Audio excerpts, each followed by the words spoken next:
Urdu novel zone میں خوش آمدید۔ آج ہم پڑھیں گے دل تو نے چرا لیا، از قلم زون شاہ۔ ماہی بیٹا کہاں جا رہی ہو اس وقت؟ راشدہ بیگم اس کی ڈریسنگ پر نظر دوڑاتی ہوئی بولی، جو کہ نہایت ہی نازیبا لباس میں تھی۔ ماہین منہ بنا کر پلٹی۔ آپ کے ساتھ آخر مسئلہ کیا ہے؟ 1000 دفعہ منع کیا ہے کہ مجھ سے یہ فضول سوالات نہ پوچھا کریں۔ پہلے کبھی جواب دیا ہے جو اب دوں گی؟ وہ بدتمیزی سے کہتی چلی گئی۔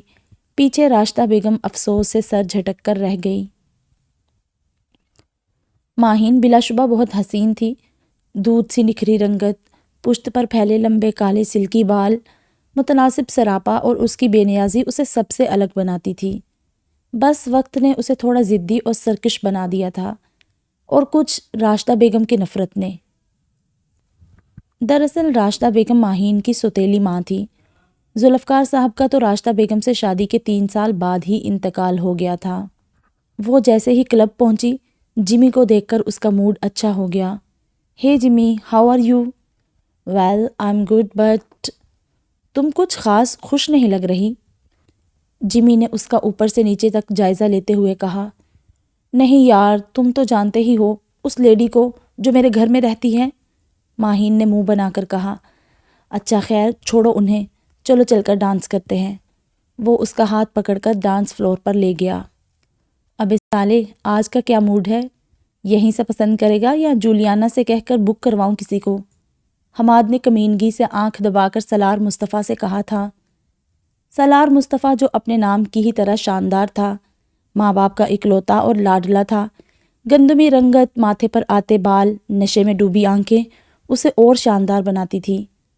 حماد اسے اس کے نام کی وجہ سے ہی سالے کہتا تھا۔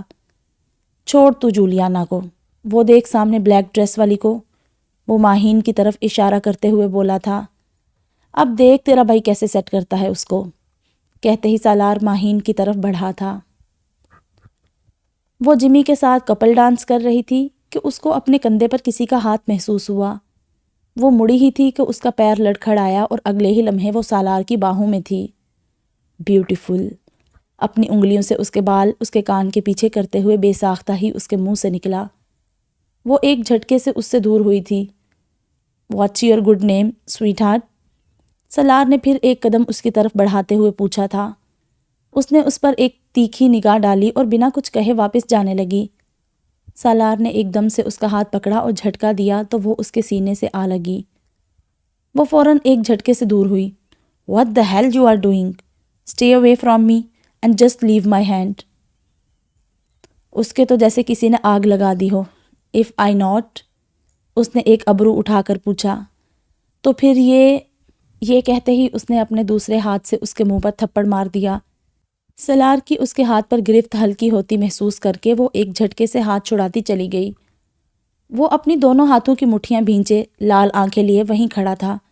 اگلے ہی پل اس نے بار ٹیبل پر ہاتھ مارا اور چلایا تھا۔ You have to pay for this silly girl۔ وہ وہاں سے چلا گیا۔ یار ماہی، تم نے اچھا نہیں کیا بیچارے کے ساتھ، اس نے صرف ہاتھ ہی تو پکڑا تھا نا۔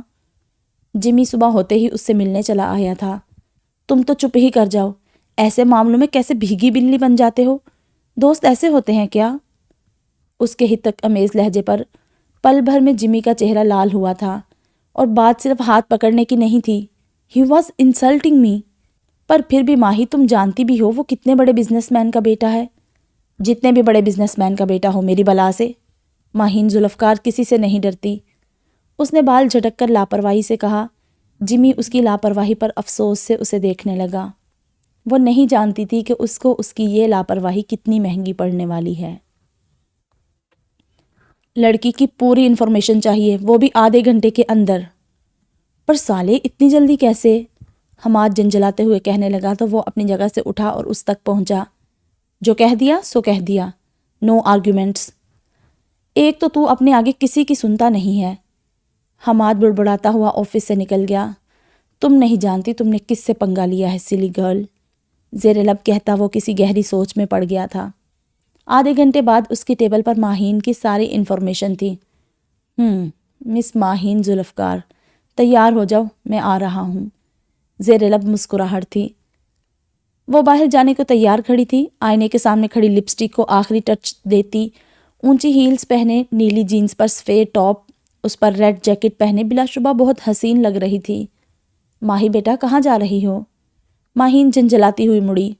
آپ سے کتنی بار کہا ہے کہ مجھ سے ایسے سوالات نہ پوچھا کریں، بدتمیزی سے کہتی وہ جانے لگی۔ ماہی رکو، ان کی آواز سن کر نہ چاہتے ہوئے بھی رک گئی پر مڑی نہیں۔ وہ چلتی ہوئی اس کے سامنے آئی اور بولی، ماہی تمہارے مجھ سے اختلافات الگ بات ہے، لیکن آج نہ جاؤ کہیں، میرا دل گھبرا رہا ہے۔ ان کی بات سن کر ایک پل کو اس کا دل بھی گھبرایا تھا، پر اس نے اپنے دل کو ڈپٹا اور بولی، آپ فضول وہمات کا شکار ہیں اور آپ کے ان فضول وہموں میں آ کر میں اپنا ڈے سپوائل نہیں کر سکتی، سوری۔ مجھے یہ لڑکی شام تک اپنے فارم ہاؤس میں چاہیے، فوٹو میں نے تم کو سینڈ کر دی ہے۔ اوکے سر، کام ہو جائے گا۔ گڈ۔ یہ کہہ کر اس نے فون رکھا تھا۔ اب پتہ چلے گا تمہیں مس ماہین ذوالفقار کہ سالار مصطفیٰ ہے کیا چیز۔ یہ کہتے ہوئے زیر لب مسکراہٹ اور آنکھوں میں چمک تھی۔ خیر تو ہے، آج میرا دوست بڑا مسکرا رہا ہے۔ حماد نے آفس میں داخل ہوتے ہی اسے مسکراتے دیکھا تو پوچھنے لگا، نہیں یار کچھ نہیں، تو بتا تو یہاں کیسے؟ تجھ سے ملنے کا دل کیا تو آ گیا۔ تو بتا انکل آنٹی کا کب کا پروگرام ہے لندن سے واپسی کا؟ ابھی کہاں، ابھی 1 مہینہ پہلے ہی تو گئے ہیں، 1.5-2 مہینے سے پہلے تو واپسی کا نو چانس۔ یہ کہتے ساتھ ہی وہ اٹھا۔ تجھے بیٹھنا ہے تو بیٹھ، میں تو چلا۔ کیا کوئی خاص کام ہے جو تو مجھے بھی چھوڑ کر جا رہا ہے؟ مسکراہٹ دبا کر آنکھ مارتے ہوئے کہا تھا۔ تو نہیں سدھرے گا۔ افسوس سے سر ہلاتا وہ نکل گیا تھا۔ وہ کار ڈرائیو کر رہی تھی کہ اس کو لگا کوئی اس کو فالو کر رہا ہے۔ اس نے بیک مرر پر دیکھا، او نو، اب کیا کروں؟ ہاں ایک کام کرتی ہوں، جمی کو کال کرتی ہوں۔ وہ جمی کا نمبر ڈائل کرنے لگی۔ جمی پک اپ دا کال یار۔ جمی کال پک نہیں کر رہا تھا۔ اب کیا کروں؟ ابھی وہ سوچ ہی رہی تھی کہ پچھلی گاڑی نے اوورٹیک کیا اور اس کو بریک لگانے پڑے۔ اللہ پلیز مجھے بچا لیں، وہ گڑ گڑائی تھی۔ اتنی دیر میں سامنے والی گاڑی سے 3 ماسک پہنے آدمی اترے اور اس تک پہنچے۔ چھوڑو مجھے، کہاں لے جا رہے ہو؟ اس نے یہ کہہ کر اس کے منہ پر جھپٹا مارا، لیکن ہاتھ اس کے چہرے تک پہنچنے سے پہلے ہی ان میں سے ایک نے اس کے منہ پر رومال رکھ کر اسے ہوش و حواس سے بیگانہ کر دیا۔ یس باس، ہو گیا کام، اب کیا کرنا ہے؟ ہوش آنے پر یہ پہلا جملہ اس کے کانوں سے ٹکرایا تھا۔ اس کے بعد اسے کوئی آواز نہیں آئی، شاید بات کرنے والا اب دور چلا گیا تھا۔ اس نے چاروں طرف نگاہ دوڑائی تو خود کو ایک کمرے میں پایا۔ ویل فرنشڈ کمرہ تھا، پر کمرے میں کسی کھڑکی کا نام و نشان تک نہیں تھا۔ اسے وہاں قید ہوئے 3 دن ہو گئے تھے، اور یہ بات بھی اسے اس کام والی سے معلوم ہوئی تھی جو روز اسے دن میں 2 دفعہ کھانا پہنچانے آتی تھی، ورنہ یہاں بھلا دن رات گزرنے کا کیسے علم ہونا تھا۔ ابھی وہ یہ سب سوچ ہی رہی تھی کہ کمرے کا دروازہ دھاڑ سے کھلا تھا۔ تم؟ وہ سکتے میں آ گئی کہ کیا واقعی اس کو اس کا مارا ہوا تھپڑ بھاری پڑنے والا ہے؟ ہاں میں، سالار مصطفیٰ۔ حیرانی ہو رہی ہے؟ ماہین ذوالفقار، یاد ہے تم کو وہ تھپڑ جو تم نے بھری محفل میں میرے سالار مصطفیٰ کے اس گال پر مارا تھا؟ اس کا بھگتان تو تم کو اب بھگتنا پڑے گا۔ اس نے اپنے دائیں گال کی طرف اشارہ کرتے ہوئے کہا اور اس کی طرف قدم بڑھانے لگا۔ نہیں دیکھو، غلطی تمہاری بھی تھی، تم نے میرا ہاتھ پکڑا تھا۔ اس کے لفظوں نے تو جیسے اس کی جان نکال دی تھی۔ وہ تو میں اب بھی پکڑوں گا، لیکن اب تم تھپڑ مارنے کے قابل نہیں رہو گی، وہ کہتا اس کی طرف جھکا تھا۔ اس نے زور سے آنکھیں میچی، کچھ دیر تک کچھ نہ ہوا تو اس نے آنکھیں کھولی تو دیکھا وہ جا چکا تھا۔ ہائے اللہ، چلا گیا، شکر ہے۔ ابھی اسے گئے تھوڑی دیر ہی ہوئی تھی کہ ملازمہ آ گئی۔ بی بی جی صاحب نے کہا ہے کہ آپ یہ جوڑا پہن کر تیار ہو جائیں۔ اس نے دیکھا اس کے ہاتھ میں بہت بھاری لال رنگ کا جوڑا تھا۔ کیوں؟ تمہارے صاحب کے نکاح میں شرکت کرنی ہے؟ اس نے تڑخ کر کہا تھا۔ ہاں نا بی بی جی، آپ سے ہی تو ہو رہا ہے صاحب کا نکاح۔ کیا دماغ خراب ہو گیا ہے تمہارا؟ نکاح کروں گی میں، وہ بھی اس سے؟ پاگل ہو گیا ہے تمہارا صاحب، جاؤ جا کر۔ وہ ابھی بول ہی رہی تھی کہ اس کی نظر ملازمہ کے پیچھے کھڑے سالار پر پڑی۔ کیا بول رہی تھی؟ دہرانا ذرا۔ اس نے اندر آتے ہی ملازمہ کو جانے کا اشارہ کیا اور پاس آتے ہوئے بولا، کچھ نہیں، میں کیا بول رہی تھی؟ کچھ بھی تو نہیں، مجھے کیا بولنا ہے؟ وہ ہچکچا کر پیچھے ہٹتے ہوئے بول رہی تھی۔ اور ہاں، دور رہ کر بات کرو، وہ اسے قریب آتے دیکھ کر بولی۔ وہ رکا۔ اگر تم چاہتی ہو کہ میں دور رہوں تو 15 منٹ میں تیار ہو کر نیچے آؤ، کہہ کر وہ جانے لگا۔ دیکھو یہ غلط ہے، میں نے تمہیں تھپڑ مارا تھا نا، میں اس کے لیے سوری، بلکہ تم ایک کام کرو، تم مجھے بھی تھپڑ مار لو، حساب برابر ہو جائے گا۔ اس کی بے بسی اس کے لفظوں سے عیاں ہو رہی تھی۔ سالار مڑا۔ اوہ، رونا نہیں، ویسے پہلے میں نے بھی یہی سوچا تھا کہ بدلہ لے کر تم کو چلتا کروں گا، لیکن پھر پتہ ہے کیا؟ وہ اس کے پاس آیا، دیوار پر ہاتھ رکھ کر جھکتے ہوئے اس کی آنکھوں میں جھانک کر بولا، کلب میں جب تم نے اتنے لوگوں کے درمیان تھپڑ مارا تھا نا، جب میں نے لوگوں کی مذاق اڑاتی ہوئی نظریں محسوس کی تھی، ان نظروں نے میرے اندر ایک آگ لگا دی تھی، نفرت کی آگ۔ اب اس آگ میں تم جلو گی ساری زندگی۔ نکاح نہیں کرنا نہ کرو، مرضی ہے تمہاری، لیکن رہنا تو تم نے یہی ہے ساری زندگی، بغیر نکاح کے ہی صحیح۔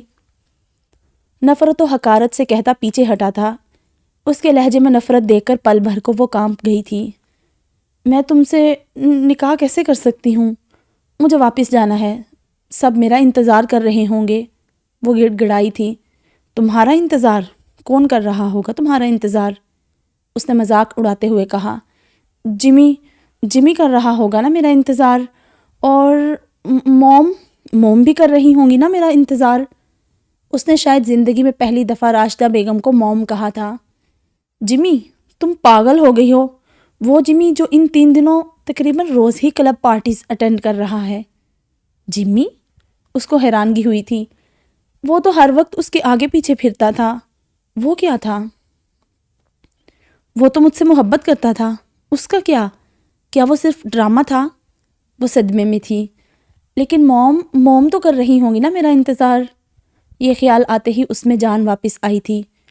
نہیں، تمہاری موم بھی نہیں کر رہی ہوں گی، اس نے دھیمے سے کہہ کر ماہی کے خوش فہمی کے بت کو توڑا تھا، اور پھر جو اس نے کہا وہ اس کے وہم و گمان میں بھی نہیں تھا۔ تمہاری موم کی ڈیتھ ہو چکی ہے، اس نے بہت دھیمے انداز میں بولا تھا، کیونکہ دل میں کہیں نہ کہیں اسے یہ احساس بھی تھا کہ اس سب میں کہیں نہ کہیں اس کا بھی قصور ہے۔ واٹ؟ کیا بول رہے ہو؟ تمہیں پتہ بھی ہے کہ تم کیا بول رہے ہو؟ ایسا کیسے ہو سکتا ہے؟ وہ ہارے ہوئے کھلاڑی کی طرح سر ہاتھوں میں دبائے گھٹنوں کے بل بیٹھی تھی۔ ہاں، یہ ٹھیک ہے کہ اس نے انہیں کبھی اپنی موم نہیں مانا تھا، پر دل میں کہیں نہ کہیں وہ ان سے پیار بھی کرتی تھی۔ انہوں نے ساری زندگی اس کی ضرورتوں کا خیال رکھا تھا، اس کی اتنی بدتمیزیوں اور شدید نفرت کو برداشت کیا تھا۔ یعنی وہ سامنے کھڑا شخص صحیح ہی تو کہہ رہا تھا کہ اس کا انتظار کرنے والا کوئی اپنا ہے ہی کہاں اس کے پیچھے۔ کچھ خیال آنے پر اس نے جھٹکے سے اپنا سر اٹھایا تھا۔ تم نے مارا ہے نا موم کو، تم نے مجھے اغوا کیا جس کی وجہ سے موم۔ وہ دھاڑی تھی، لیکن اس کی بات مکمل ہوتی اس سے پہلے ہی وہ قریب آیا اور اس کی کمر میں ہاتھ ڈال کر جھٹکا دیا تو وہ اس کے سینے سے آ لگی۔ دوسرے ہاتھ سے جبڑا دبوچے، اپنی آگ اگلتی نظریں اس کے چہرے پر گاڑی، سرد لہجے میں گویا ہوا، میں نہیں، تم ہو ان کی موت کی ذمہ دار۔ جس وقت ضرورت تھی ان کو تمہاری، اس وقت تم اپنی عیاشی کی غرض سے نکلی تھی۔ روکا تھا نا انہوں نے تمہیں؟ ہاں بولو، روکا تھا نا؟ اور تم؟ وہ افسوس سے بولتا پیچھے ہوا تھا۔ وہ ان کے انتقال کا سن کر گیا تھا ان کے گھر، تو ملازموں نے ماہین کی بدتمیزیوں کی داستانیں خوب نمک مرچ لگا کر سنائی تھی۔ شاید وہ بھی اس سے بہت تنگ تھے۔ ان آنسوؤں کو بچا کر رکھو، آگے بہت کام آئیں گے، اور 10 منٹ میں تیار ہو کر نیچے آؤ، ورنہ مجھے اپنے طریقے سے انتظام کرنا آتا ہے۔ وہ خبردار کرتا چلا گیا تھا۔ کافی دیر رونے کے بعد وہ اٹھی۔ اس کا کپڑے بدلنے کا کوئی ارادہ نہیں تھا، لیکن وہ یہ کپڑے 3 دن سے پہنی ہوئی تھی اور اب وہ اس قابل نہیں تھے کہ انہیں اور پہنا جائے، اس لیے اسے کپڑے مجبوراً تبدیل کرنے پڑے۔ وہ کپڑے ہیوی تھے، پر وہ بہت زیادہ ہیوی نہیں تھے۔ لال رنگ کی نفیس سی لمبی فراک تھی جس کے گلے اور بارڈر پر ہیوی کام ہوا تھا۔ اس نے اپنا آپ قد آور آئینے میں دیکھا تو اسے اپنی بے بسی یاد آ گئی۔ اس نے وہیں زمین پر بیٹھ کر رونا شروع کر دیا۔ میں تم کو کبھی معاف نہیں کروں گی، تم تڑپو گے، بے بسی سے رو گے، اسی طرح جس طرح آج میں بے بس ہوں، اور میں پھر تمہاری بے بسی کا تماشا دیکھوں گی۔ بد دعائیں بعد میں دیتی رہنا، ساری عمر پڑی ہوئی ہے۔ ابھی فوراً نیچے آؤ۔ وہ کمرے میں داخل ہوا تو وہ گھٹنوں میں سر دیے رو رہی تھی۔ اس نے سر اوپر اٹھایا تو اپنا حکم دے کر جا چکا تھا۔ وہ بھی اٹھی اور نیچے چل دی۔ کمرے سے باہر نکل کر اسے معلوم ہوا تھا کہ وہ بلا شبہ بہت وسیع اور خوبصورت فارم ہاؤس تھا۔ نیچے پہنچی تو شاید سب اسی کا انتظار کر رہے تھے۔ زیادہ لوگ تو نہیں تھے، بس 7-8 لوگ تھے۔ وہ بیٹھی تو مولوی صاحب نے نکاح پڑھانا شروع کیا۔ سالار مصطفیٰ ولد مصطفیٰ سلیمان، ماہین ذوالفقار ولد ذوالفقار وسیع احمد کو بعوض 5 لاکھ روپے سکہ رائج الوقت آپ کے نکاح میں دیا جاتا ہے۔ کیا آپ کو یہ نکاح قبول ہے؟ جی قبول ہے۔ کیا آپ کو یہ نکاح قبول ہے؟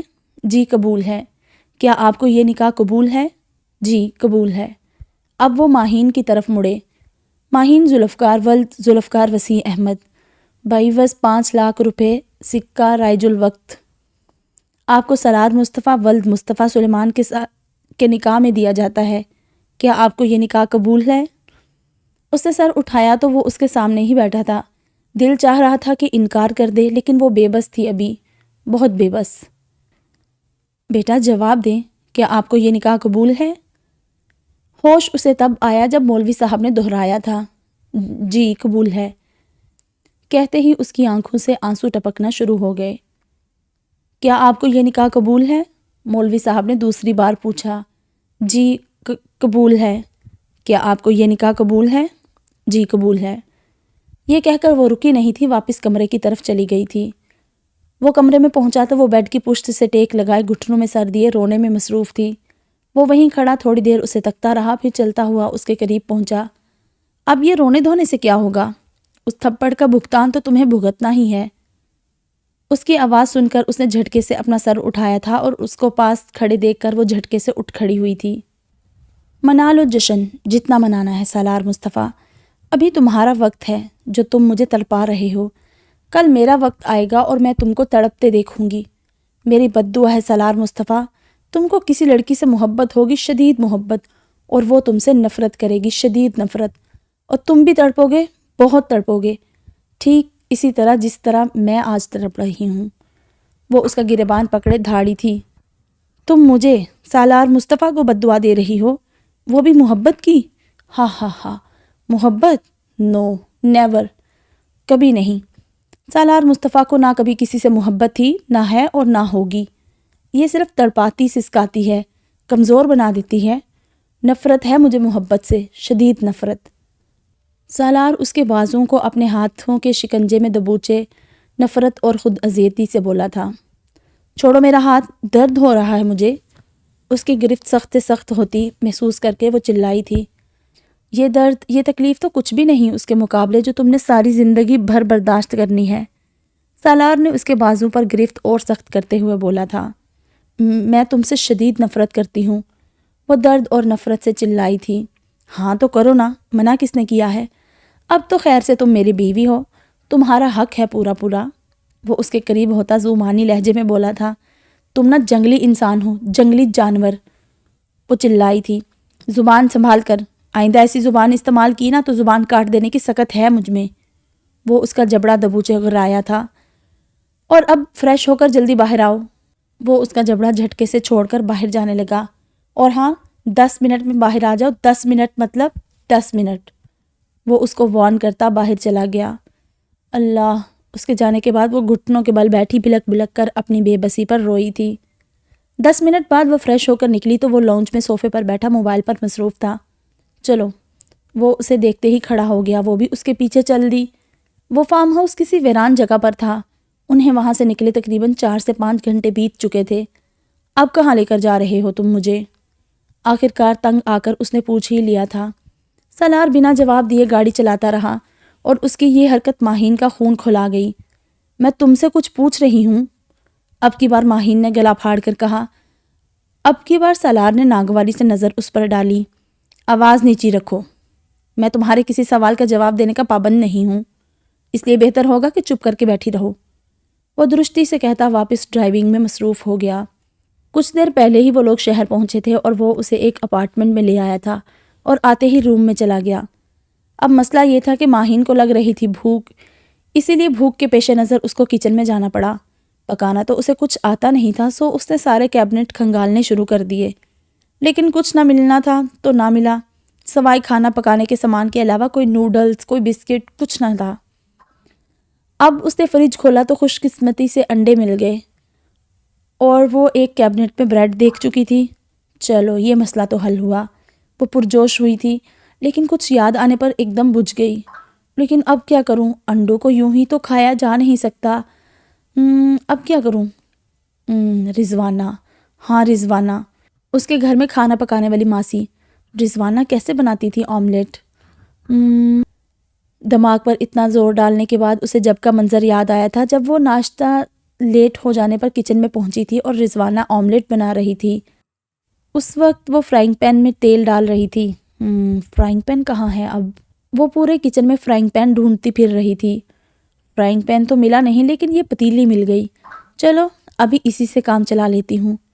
وہ فل سائز کی دیگچی کو پتیلی بول رہی تھی۔ جیسے تیسے اس نے دیگچی کو اٹھا کر چولہے پر فٹ کیا اور چولہا بھی جیسے تیسے جلا ہی لیا۔ اب تیل کہاں ڈھونڈوں؟ اس کیبنٹ میں دیکھتی ہوں۔ مل گیا۔ اب وہ تیل دیگچی میں ڈالنے لگی۔ مشکل تو ہو رہی تھی، ظاہر ہے جب 5 کلو کے تیل کی بوتل اٹھائے اپنے منہ تک آتی دیگچی میں ڈالے گی تو مشکل تو ہوگی نا۔ میرے خیال میں اتنا کافی ہوگا۔ 2.5 لیٹر تیل دیگچی میں ڈالنے کے بعد اسے کچھ اطمینان ہوا۔ اب انڈے کو کیسے بناتے ہیں؟ ایک کام کرتی ہوں کہ پہلے انڈے مکس کرتی ہوں، پھر کچھ مسالے ڈال دیتی ہوں۔ اب مسئلہ انڈا توڑنے کا تھا۔ پہلا انڈا اس نے سلیب پر بال کی طرح ہٹ کر کے مارا، جس کے نتیجے میں انڈے کی بدبودار چھینٹو نے بڑے ہی بھیانک انداز میں اس کے منہ پر سلامی پیش کی تھی۔ آخ تھو، یا اللہ اب کیا کروں؟ وہ سلیب کے کنارے سے بہہ کر اپنے قدم بوسی کرتے امیزے کو دیکھ رہی تھی۔ چل کوئی بات نہیں ماہی، دوبارہ کوشش کرو۔ شاباش۔ خود کو حوصلہ دیتے ہوئے دوسرا انڈا اٹھایا، لیکن اب کی بار ذرا آہستہ سے ہٹ کیا اور وہ بھی باؤل میں، تو انڈا ٹوٹ گیا اور تباہی بھی زیادہ نہیں ہوئی۔ یاہو! اس نے بے ساختہ جمپ لگائی تھی اور اگلے ہی پل نیچے گرے تیل اور امیزے کے نتیجے میں نیچے گری تڑپ رہی تھی۔ ابھی وہ اپنے پیر کا درد برداشت کرتے کھڑی ہوئی تھی کہ اس کا ہاتھ سلیب پر رکھے اس کے مشقت سے توڑے ہوئے انڈوں کے مکسچر سے ٹکرایا اور پھر کیا تھا، باؤل الٹ کر اس پر آ پڑا اور وہ ایک بار پھر انڈوں نہائی ہوئی زمین پر گر پڑی تھی۔ اس دھما چوکڑی کی وجہ سے چولہے پر رکھی پتیلی سوری دیگچی اور اس میں موجود 2.5 لیٹر تیل کا خیال دماغ سے نکل چکا تھا، جس کے جلنے کے نتیجے میں پورا کچن دھواں دھواں ہو رہا تھا۔ بے اختیار اس کی آنکھیں بھیگنے لگی تھی۔ وہ گھٹنوں میں سر دیے بلک بلک کر رو دی۔ ابھی وہ رونے میں ہی مصروف تھی کہ دروازے کی بیل بجی۔ اس نے چونک کر سر اٹھایا۔ سالار مسلسل ڈور بیل بجنے پر اٹھ کر باہر گیا اور کچن کے پاس سے گزر رہا تھا کہ کچھ جلنے کی بدبو محسوس کر کے کچن میں گیا۔ سالار کو کچن میں داخل ہوتے دیکھ کر اس کا دل کیا کہ زمین پھٹے اور وہ اس میں سما جائے۔ وہ سر جھکائے آنسو پیتی نچلا ہونٹ کاٹتی شرمندگی کی اتھاہ گہرائیوں میں تھی۔ کچھ دیر سالار اسے اور کچن کی حالت کو دیکھتا رہا اور پھر مسکراہٹ دبائے رخ موڑ کر مسلسل ہوتی بیل کی وجہ سے دروازہ کھولنے چلا گیا۔ السلام علیکم صاحب۔ دروازہ کھولا تو بڑی عمر کی ایک عورت کھڑی تھی۔ آپ کون؟ سالار نے ان کے سلام کو نظر انداز کرتے ہوئے پوچھا تھا۔ صاحب وہ ہم کو نا حماد صاحب نے بھیجا ہے صفائی وغیرہ کے لیے۔ اچھا، ہاں میں نے ہی کہا تھا اس کو۔ آ جائیں آپ۔ وہ اسے رستہ دیتا اندر کی طرف بڑھا تھا۔ آپ پہلے کچن سے شروع کر لیں اور پہلے کچھ کھانے کو بنا دیجیے گا۔ وہ ان کو کچن کا راستہ بتا کر اپنے کمرے میں چلا گیا۔ ہائے اللہ بی بی جی یہ کیا؟ بوا دونوں ہاتھ سر پر مارتی ماہین کی طرف بڑھی تھی اور اس کو اٹھنے میں مدد دی تھی۔ بیٹا تم یہاں چیئر پر بیٹھو، میں تمہارے لیے پانی لاتی ہوں۔ ماہین آنسو صاف کر رہی تھی کہ اتنی دیر میں بوا پانی لے آئی۔ لو بیٹا پانی پیو، میں تمہارے لیے کھانے کو جھٹپٹ کچھ بناتی ہوں۔ بوا کچن کی حالت دیکھ کر اتنا تو سمجھ ہی گئی تھی کہ کچھ بنانے کی کوشش کی گئی ہے۔ ماہین بوا کو کھانا بنانے میں مصروف دیکھ کر فریش ہونے چلی گئی۔ یہ فلیٹ 2 کمروں، کچن، لاؤنج پر مشتمل تھا۔ ماہین کو کپڑے بدلنے کی اب اشد ضرورت تھی، لیکن مسئلہ یہ تھا کہ اس کے پاس کپڑے نہیں تھے۔ کچھ خیال آنے پر وہ اس کمرے میں گئی جہاں سالار سو رہا تھا اور دبے قدموں سے الماری تک پہنچی اور اپنا کارنامہ انجام دے کر وہ دوسرے کمرے میں چلی گئی۔ تھوڑی ہی دیر میں نہا دھو کر فریش کھڑی تھی، پر اس کا حلیہ تھوڑا نہیں کافی مضحکہ خیز لگ رہا تھا۔ وہ سالار کی ٹی شرٹ اور ٹراؤزر پہنے ہوئے تھی جو اس کے گھٹنوں تک آ رہی تھی اور شرٹ کی آستینیں بہت فولڈ کرنے کے باوجود بھی اس کی کلائیوں تک آ رہی تھی، اور ٹراؤزر تو غرارے کا نقشہ پیش کر رہا تھا۔ پھر بھی وہ مطمئن تھی۔ ماہین اس سب سے فارغ ہو کر باہر آئی تو بوا کچن صاف کر کے کھانا تیار کر چکی تھی۔ کیا بنایا ہے بوا آپ نے؟ ماہین نے ٹیبل پر رکھا ڈش کا ڈھکن اٹھاتے ہوئے پوچھا۔ بیٹا چکن کڑاہی۔ برتن دھوتی بوا اس کے سوال پر جواب دیتی پلٹی تھی اور ماہین کا حلیہ دیکھ کر ان کی آنکھیں اور منہ پوری کی پوری کھل گئی اور پھر بمشکل ہنسی دباتی واپس برتن دھونے میں مصروف ہو گئی۔ ماہین کھانا کھانے میں مصروف بوا کی حیرانگی اور ہنسی دبانا نہیں دیکھ پائی تھی۔ ماہین ماہین ماہین ابھی کھانے سے فارغ ہو کر پانی ہی پی رہی تھی کہ سالار چلاتا ہوا کچن میں داخل ہوا۔ ماہین مسکراہٹ دبائے یوں پانی پینے میں مگن رہی جیسے سنا ہی نہ ہو۔ اس کو مگن دیکھ کر اس کا پارا ہائی ہو گیا۔ تمہیں آواز نہیں آ رہی؟ میں تمہیں بلا رہا ہوں، فوراً روم میں آؤ، بوا کی موجودگی کا دھیان کرتے ہوئے دھیمے مگر سخت لہجے میں کہہ کر وہ چلا گیا۔ آیا بڑا ہیرو، میں نہیں جا رہی۔ ابھی تھوڑی دیر ہی گزری تھی کہ سالار آیا اور اس کا ہاتھ پکڑا اور اسے گھسیٹتا ہوا کمرے میں لے گیا اور کمرے میں لے جا کر بیڈ پر پٹخا۔ تم سمجھتی کیا ہو خود کو؟ تم ہو کیا آخر؟ تمہاری ہمت کیسے ہوئی میری الماری کو ہاتھ لگانے کی؟ اور یہ کیا کیا ہے تم نے میری ٹی شرٹس اور جینز کا؟ سالار غصے سے دھاڑتے ہوئے اپنے سارے کٹے پھٹے کپڑے ماہین کے منہ پر مارے۔ اتنی ذلت کا تو ماہین نے کبھی سوچا بھی نہیں تھا، پر اس نے سوچ لیا تھا کہ اگر وہ چپ رہی تو وہ اسے اور دبائے گا۔ بہت ہمت کر کے وہ کھڑی ہوئی۔ میرے پاس پہننے کو کپڑے نہیں تھے تو مجھے تمہاری الماری کو ہاتھ لگانا پڑا، اور الماری کھولی تو تمہارے کپڑوں کو دیکھ کر جو خیال آیا وہ کر ڈالا، اور اب میں یہی کروں گی اور تم مجھے روک نہیں سکتے۔ بہتی آنکھوں کے ساتھ چبا چبا کر کہہ کر وہ وہاں سے بھاگ گئی تھی، اور یہی وہ پل تھا جب پہلی بار پل بھر کو ماہین کے بہتے آنسوں میں اس کا دل ڈوب کر ابھرا تھا۔ وہ اپنے دل کو ٹپٹتا گھر سے باہر چلا گیا۔ ماہین نے دوسرے کمرے میں پہنچ کر دروازہ بند کر لیا اور خوب روئی۔ سالار کو گئے ہوئے ہفتہ ہو گیا تھا۔ وہ دوبارہ گھر صرف ایک بار آیا تھا اور وہ بھی بوا کو شاپر دے کر کھڑے کھڑے چلا گیا تھا اور مین گیٹ باہر سے لاک کر کے گیا تھا۔ بوا اس کے ساتھ ہی رہ رہی تھی۔ اسے ماما، بابا اور جمی بہت یاد آ رہے تھے۔ ماہین کو اب بھی یقین تھا کہ سالار نے جمی کے بارے میں سب غلط سلط بولا تھا، صرف اور صرف اسے بدگمان کرنے کے لیے۔ ماہین بیٹا کیا کر رہی ہو؟ دیکھو بارش کا موسم ہو رہا ہے اور میں تمہارے لیے پکوڑے اور چائے بنا کر لاتی ہوں۔ بوا اسے لان میں بیٹھے دیکھ کر ادھر ہی چلی آئی تھی۔ ان دنوں میں بوا سے اس کی اچھی خاصی دوستی ہو گئی تھی۔ بیٹا کیا ہوا؟ تم اتنی اداس کیوں ہو؟ بوا نے اسے گمسم دیکھ کر بولا تھا۔ بوا مجھے اپنے بابا بہت یاد آ رہے ہیں، اپنی ماما یاد آ رہی ہیں، جمی یاد آ رہا ہے۔ آپ کو پتہ ہے اللہ میاں مجھ سے پیار نہیں کرتے۔ انہوں نے میرے بابا کو مجھ سے لے لیا تھا، پھر ماما کو بھی بلا لیا، اور جمی سے سالار نے مجھے دور کر دیا۔ ماہین بہتے آنسوؤں کے ساتھ بولتے ہوئے بالکل بچی لگ رہی تھی۔ شش پگلی چپ کرو، نہیں بولتے، اللہ کو برا لگتا ہے۔ اللہ تعالیٰ نے تمہیں اتنا پیارا بنایا ہے اور تم کہتی ہو کہ وہ تم سے پیار نہیں کرتا۔ تم میرے سامنے ماشاءاللہ سے صحت مند بیٹھی ہو اور تم کہتی ہو کہ اللہ تم سے پیار نہیں کرتا۔ یہ ناشکری ہے بیٹا، اور ناشکری اللہ کو بالکل پسند نہیں۔ وہ بڑے پیار سے ماہین کو سمجھا رہی تھی۔ مجھے دیکھو، میرے شوہر اور 2 بیٹوں کو دن دہاڑے میرے گھر میں گھس کر میری نظروں کے سامنے بے دردی سے سینے میں خنجر کھوم کر مار دیا گیا۔ میں تنہا رہ گئی دنیا میں، لیکن میں نے تو کبھی بھی یہ نہیں سوچا کہ اللہ مجھ سے پیار نہیں کرتا، کیونکہ میں جانتی ہوں کہ اگر وہ چاہتا تو میرے ہاتھ پیر کاٹ کر مجھے معذور بنا دیتا، تو میں کیا کرتی؟ آج جو میں عزت کی زندگی گزار رہی ہوں نا، وہ اس لیے کہ وہ مجھ سے پیار کرتا ہے، 70 ماؤں سے زیادہ پیار کرتا ہے۔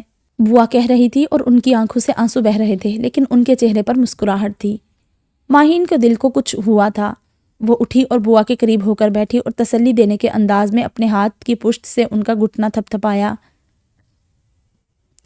بوا نے آنسو پونچھتے ہوئے ماہین کی طرف دیکھا اور اس کے ہاتھ پر ہاتھ رکھ کر مسکرا دی۔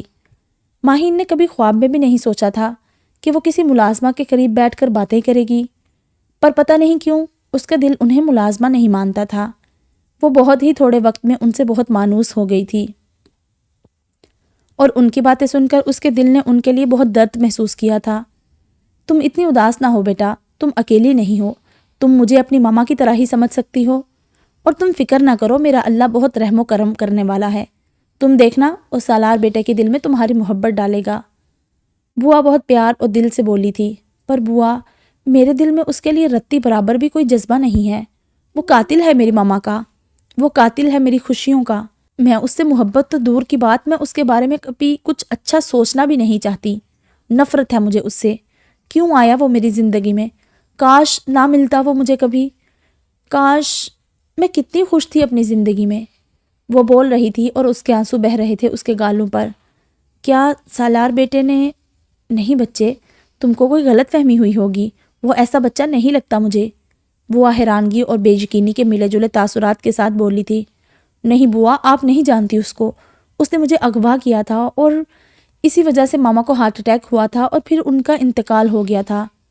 نہیں بیٹا، یہ غلط بات ہے، سالار نے ان کا قتل نہیں کیا، ان کی موت کا وقت مقرر تھا، بس تمہاری گمشدگی بہانہ بن گئی، اللہ تعالیٰ ان کی مغفرت فرمائے۔ کہہ کر انہوں نے ٹھنڈی سانس بھری تھی اور پھر دوبارہ بولی، اور جہاں تک بات نفرت کی ہے نا، تو بیٹا یہ جو نکاح ہوتا ہے نا، وہ صرف کاغذات پر دستخط کر دینے یا پھر 3 مرتبہ قبول ہے بول دینے تک محدود نہیں ہوتا۔ اس رشتے میں بڑی طاقت ہوتی ہے، کیونکہ اللہ کے نزدیک بہت ہی قابل احترام اور قابل محبت رشتہ ہے۔ اللہ اس رشتہ میں محبت و احترام خود ہی ڈال دیتا ہے۔ تم بھی صبر کرو، اللہ تمہارے دل میں اس کی محبت ڈال دے گا۔ ماہین ہنوز سر جھکائے بیٹھی تھی، آنسو اب بھی اس کی گالوں پر بہہ رہے تھے۔ بوا نے اس کی طرف دیکھا۔ ماہی بچے ادھر آؤ میرے پاس۔ انہوں نے اپنی باہیں پھیلائے اسے اپنے پاس بلایا۔ ماہین فوراً آگے بڑھ کر ان کے گلے لگ گئی اور ہچکیوں سے رونے لگی۔ کبھی کبھار نا زندگی میں ہمیں ایسے لوگوں کی بہت ضرورت پڑتی ہے جن کی باتیں بہت پر اثر ہوتی ہیں، جن کے لفظ ہمیں اندھیرے میں روشنی کی کرن دکھا دیتے ہیں، جو ہمیں یہ احساس دلاتے ہیں کہ ہماری زندگی میں سب برا ہی برا نہیں، کچھ اچھا بھی ہے جس سے ہم منہ پھیر رہے ہیں۔ اور ایسے لوگ نا قسمت سے ملتے ہیں، اور یہ وہ لوگ نہیں ہوتے جنہیں ہم بوائے فرینڈ کہتے ہیں، نہیں، ہرگز نہیں۔ وہ تو صرف دھوکہ ہوتا ہے، فریب ہوتا ہے جو ہم خود کو دے رہے ہوتے ہیں، اپنے سے جڑے رشتوں کو دے رہے ہوتے ہیں۔ بیٹا میری ایک بات مانو گی؟ بوا اسے گلے لگائے آس سے بولی تھی۔ جی کہیں۔ اپنا دل صاف کر لو سالار کی طرف سے، زندگی بہت تھوڑی ہے، اسے یوں نفرتوں میں ضائع مت کرو ماہی۔ ماہین نے سرد آہ بری۔ بوا اگر میں اسے معاف بھی کر دوں، اپنے دل بھی اس کی طرف سے صاف کر لوں، تو بھی کچھ نہیں ہوگا۔ وہ مجھے انتقاماً لایا ہے، اس کو مجھ میں ذرہ برابر بھی دلچسپی نہیں۔ ماہین آنسو صاف کرتی دھیمے سے بولی۔ پھر وہی بات، دلوں میں محبت ڈالنے والی اللہ کی ذات ہے، تم بس اپنی سی کوشش کرو، تمہاری توجہ، محبت و خلوص اس کا دل تمہاری طرف موڑ دے گی انشاءاللہ۔ ان کا پر یقین لہجہ اسے بہت کچھ سوچنے پر مجبور کر گیا۔ وقت کا کام ہے گزرنا، اچھا یا برا گزر ہی جاتا ہے۔ سالار کو گئے ہوئے 3 ہفتے اور گزر چکے تھے، اور ان گزرے دنوں میں ماہین نے زندگی کے بہت سے ڈھنگ سیکھے تھے، اور اس سب میں بوا کا بہت بڑا ہاتھ تھا۔ وہ اب نمازیں پڑھنا بھی شروع کر چکی تھی۔ ماہین کے لیے یہ سب بہت مشکل تھا، کیونکہ اس نے قرآن پاک بھی آدھا پڑھا ہوا تھا، وہ بھی بچپن میں، جو کہ اب وہ بھول چکی تھی۔ ان گزرے دنوں میں اس نے اپنے دل کو بھی سالار کے لیے بدل لیا تھا۔ ماہین نماز پڑھ کر کچن میں آئی تو بوا رات کے کھانے کی تیاری کر رہی تھی۔ بوا کیا بنا رہی ہیں آپ؟ بیٹے ابھی تو کچھ بنانا شروع نہیں کیا، تم بتاؤ کیا بناؤں؟ بوا ایک کام کرے، پاستا بنا لے۔ چلو ٹھیک ہے، تم بیٹھو میں بنا دیتی ہوں۔ بوا ماہین کو بیٹھنے کا کہہ کر کیبنٹ سے پاستا نکالنے لگی، پھر فریج سے سبزی نکال کر کاٹنے لگی۔ لائیں بوا میں سبزی کاٹ دوں۔ ارے نہیں، بیٹھو آرام سے، میں کر لوں گی، کہہ کر وہ دوبارہ اپنے کام میں مصروف ہو گئی تھی۔ وہ بھی چپ ہو گئی۔ تھوڑی ہی دیر میں وہ کھانے سے فارغ ہو کر عشاء کی نماز پڑھنے کمرے میں جا چکی تھی۔ 1 مہینے بعد وہ گھر آیا تھا۔ چپ چاپ دروازہ کھول کر اپنے روم میں داخل ہوا۔ اندر داخل ہوتے ہی اسے جھٹکا لگا، کوئی لڑکی تھی، نماز پڑھ رہی تھی۔ منٹ کے 1000ویں سیکنڈ میں اسے وہ یاد آئی تھی، ماہین، جسے وہ 1 مہینے پہلے یہاں بند کر گیا تھا۔ لیکن وہ نماز پر وہ اس کمرے میں کیوں تھی؟ بہت سے خیالات اس کے ذہن میں آئے تھے۔